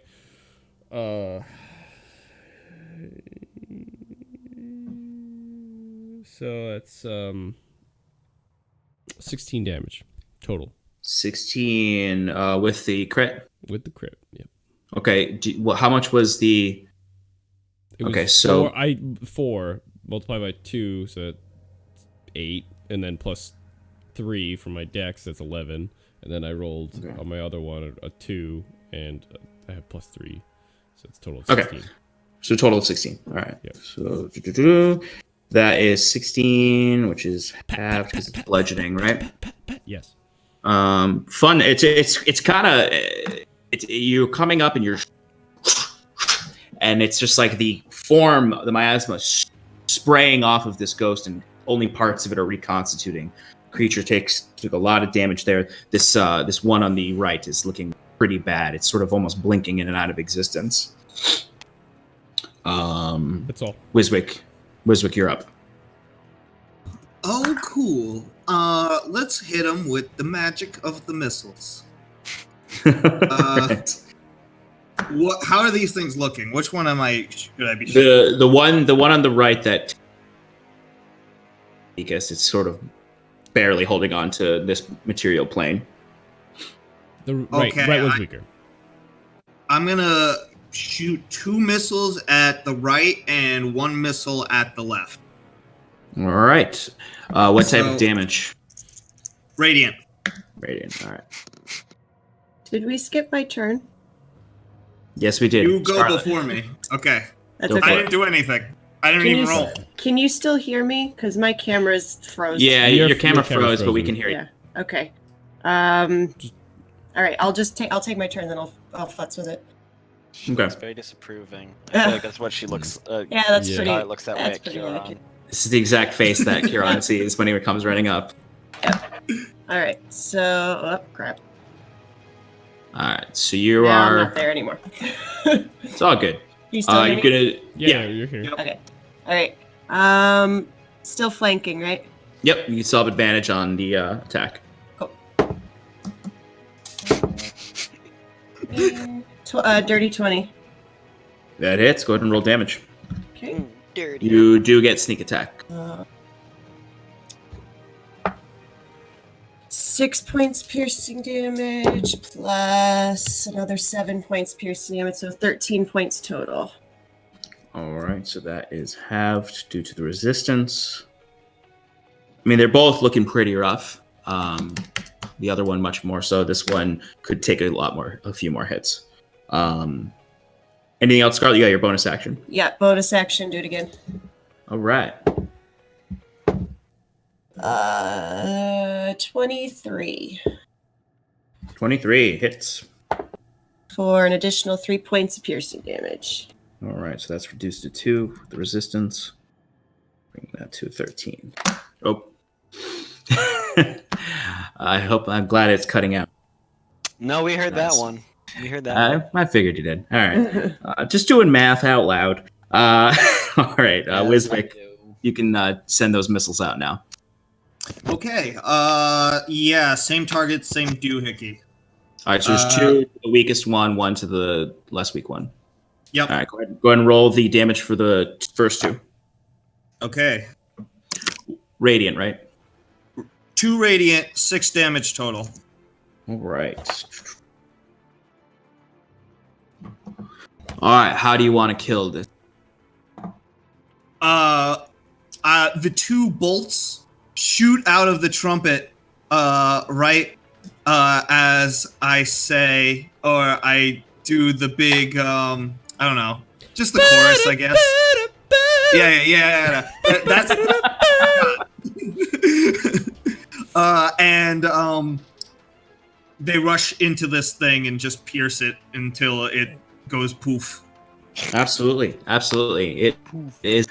So this thing is reaching out as to go forward and grab Cal by the throat to do that similar effect that the other one did. And as it does, Cal, as it's the ghost is coming towards you. Yeah, I'll say Cal does this, and then he sees 2 huge orbs of radiant energy just collapse into this creature, and it just poofs into its spectral miasma and dissipates away. I give Wiswick a bow. For a brief second, you saw the respect, spectral like- form of Dan Aykroyd as he disappeared. Wait, early Dan Aykroyd or when Dan Aykroyd got real scary fat? The older Dan Aykroyd. Oh, Like, and then, yeah, 1 more missile towards the other one. All right, roll damage for that. By the way, I acknowledge your bow, but I keep playing as a true performer would. That is 3 radiant damage. 3 radiant damage. All right. I rolled 2s all around. All right, so those two, and that one goes through the other one. But that is the end of the round. Or no, I forgot the satyr can shoot his arrows. Ooh, boy. Sean, are you okay? I don't know. He misses the arrow goes right through the wraith he targeted. Bringing us to the top of the round with Cal and then Kieran on deck. I'm a stab. So there's only one left, so go. You still have advantage. Yeah, I know. I know I still have advantage. It's a 23. Is that hat? That hat. All right. I'm going to roll for damage then. Go for it. It's 12. It's 12. All right. How do you want to kill this thing? So I just bowed to Wiswick, and then without looking, I kind of just would be like, wait, he's on my left though. Shit. Okay. So I without looking, I like switch hands with the rapier, and then just like offhand, just right through it. Excellent. So yeah, so for Scarlet and Kieran, you see him do a nice little motion, swap hands, and the creature was like going to go reach for. Similarly, there was about to go and do this life drain move onto Scarlet or Timber, and then it just sort of dissipates into the air. And Huzzah! Huzzah! And with a final Huzzah! burna, and huzzah! You have successfully fended off the wraiths. That song does just fade out. It really is not written well. Yeah, Like, it just goes up. no, doesn't it fade out in a? Does it? If it does, that's I think amazing. it starts repeating that forever. And then I fades think out. it does. Yeah, I think Yeah. that's. I think it's not. It was not like well written, but it's fun. And as the wraiths fade and dark nighttime returns to you, the sounds of insects and other creatures, occasionally hearing a in the distance. Yeah, it just fades out. Yeah, it's really bad. So as these wraiths fade away into the night as well, Wiswick's echoing music fades into the distance as you hear in the distance. What would you like to do? All that is left of the fight is this torn up yellow cloak on the ground. I'd like to poke at the leather cloak with my foot, as if to say, "Is there still a body in here?" You, yes, you approach and you kick it as anyone would when they're. Yeah. And it's just the cloak on the ground, All right. dirty in the mud. I pick it up with my rapier. Yes. No reactions. The cloak just hangs loosely and torn from the rapier. I walk back to the tower I follow because as I'm well. tired. And yes, Timber's tired as well. Kieran waves down the Mandrick. Mm-hmm. Like, come, Yeah. let's discuss. Yes. So Mandrick Or does. let's go to sleep. Discuss the The only person who really can discuss anything with. It's Cut four out. elves. Everyone else is pretty. Oh, I cut out. All right, I gotta fix this. Sorry. So the only person who can really has the ability to discuss much at this point without being exhausted is Kieran. So when you two walk in to return to your slumber, you notice the blink dogs are kind of cowering there. They didn't come out to the fight. Oh, we lost Shannon again. Yeah, she's trying to figure out her. So the blink dogs are kind of cowering there. Walk past them and head down into the basement to find your resting places and tend to whatever wounds are left. Wiswick, is there anything you'd like to do? Kieran, you do hear Mandrick to join. I think I just zombily scurry back into the tower, and then seeing the dogs, like I'm not even concerned about like what they're doing. Like, at this point, I'm just exhausted. I'm out of spell slots. I'm out of patience. I literally just collapse on top of one of the dogs and hope that it like takes me to a good night's sleep. Timber makes sure that the door is locked. Okay. Easy enough to do. Doors latched closed. Wiswick is above Mandrick comes over to your side, Curon holding his bow still and looking down at the cloak on the ground. Mandrick, do you have any idea what this could have been? I haven't the slightest. But if he, or it, whatever it is, come here like this, I don't think you killed it. No, I think we only sent it back to whence it came, till once more it returns. This is not a safe place. This makes it official. I'll be coming with you tomorrow morning. I believe that's a good idea. Will you rest in the tower with us? Certainly. Of course. None of us should be alone tonight. Agreed. Who knows what else is out there? A wood elf is out there. Oh. That was the one following us. Not the yellow cloak man. No, this is from the general that we discussed. He semi-trusts us, but of course we're strangers to him, and he's still trying to sort out everything that happened with the Archdruid. And Fair. I still don't want to speak with this general, but that's the vibe I get from most people. if you can bring me into this Druidess and keep me there, I would appreciate that greatly. Of course. Well, I'll stay with you and the little one in the tower. Good. The dogs will keep us. Guards will protect. The dogs will protect us as well. Hopefully. Good.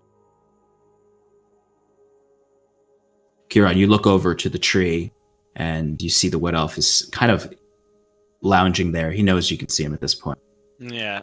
You see those like eyes that you saw before. You see.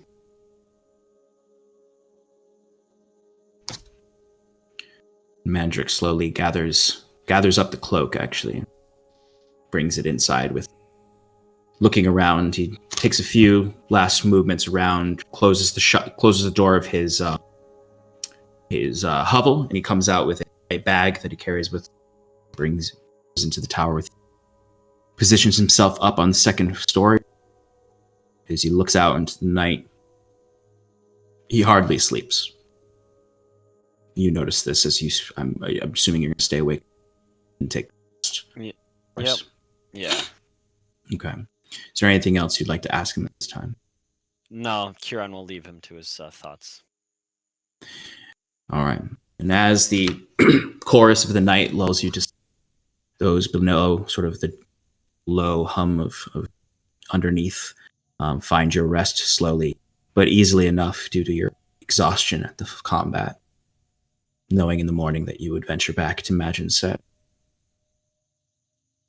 to bring the medical supplies needed, potentially, to heal the villagers, arriving in time to still have your interviews, interrogations, questions with General Aldrich Kinsley.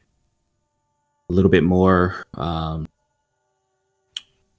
freaked out by this miasmic force, this pale yellow cloak. But sleep comes to each of you. And that's where we're going to end tonight. Upon waking up, you will all be... It cut out, but I knew that was a level 4 that you just said. Upon waking up, you will all up to level... Huzzah! Awesome.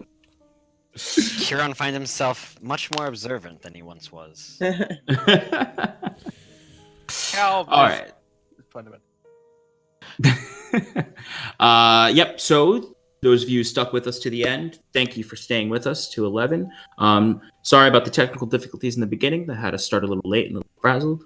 I was a little frazzled. Join us next week, and we will continue the journey south back to Majin Set and engage with the general for some interviews. Unfortunately, our good friend Stefan will not be joining us next week. That's okay. We'll make sure that we do Kieran justice and make sure it works. And he'll be back with us. So have a lovely evening. thank you for joining us in Sunday. Paradise. Oh, yes. Oh, yeah, Sunday. Cal, go ahead and give your... Cal and Scarlett have an announcement. Sunday at 7 Eastern Standard Mhm. Time on our channel Paradise RPG. There will be the Tim and Shannon Power Hour. Woo! It'll be just almost. We'll try to shoot for exactly an hour long, so it won't be too long. You can watch it like while you're eating dinner or whatever. And we're gonna do kind of recaps and speculation on where we think Sean's going, and we're gonna do like a variety half hour or each episode will be different. So please join us for that. I think it'll be a lot of fun. It'll be a lot more opportunity for us to engage with you because we can't always respond to things in chat while we're playing. Mhm. Yeah, 7 o'clock Eastern Standard Time on the channel. Woo! Yep. So join Tim and Shannon on Sundays, 7 p.m. And join us once again next Monday, 7 p.m. Eastern Standard Time. Love you all, and we'll see you next week.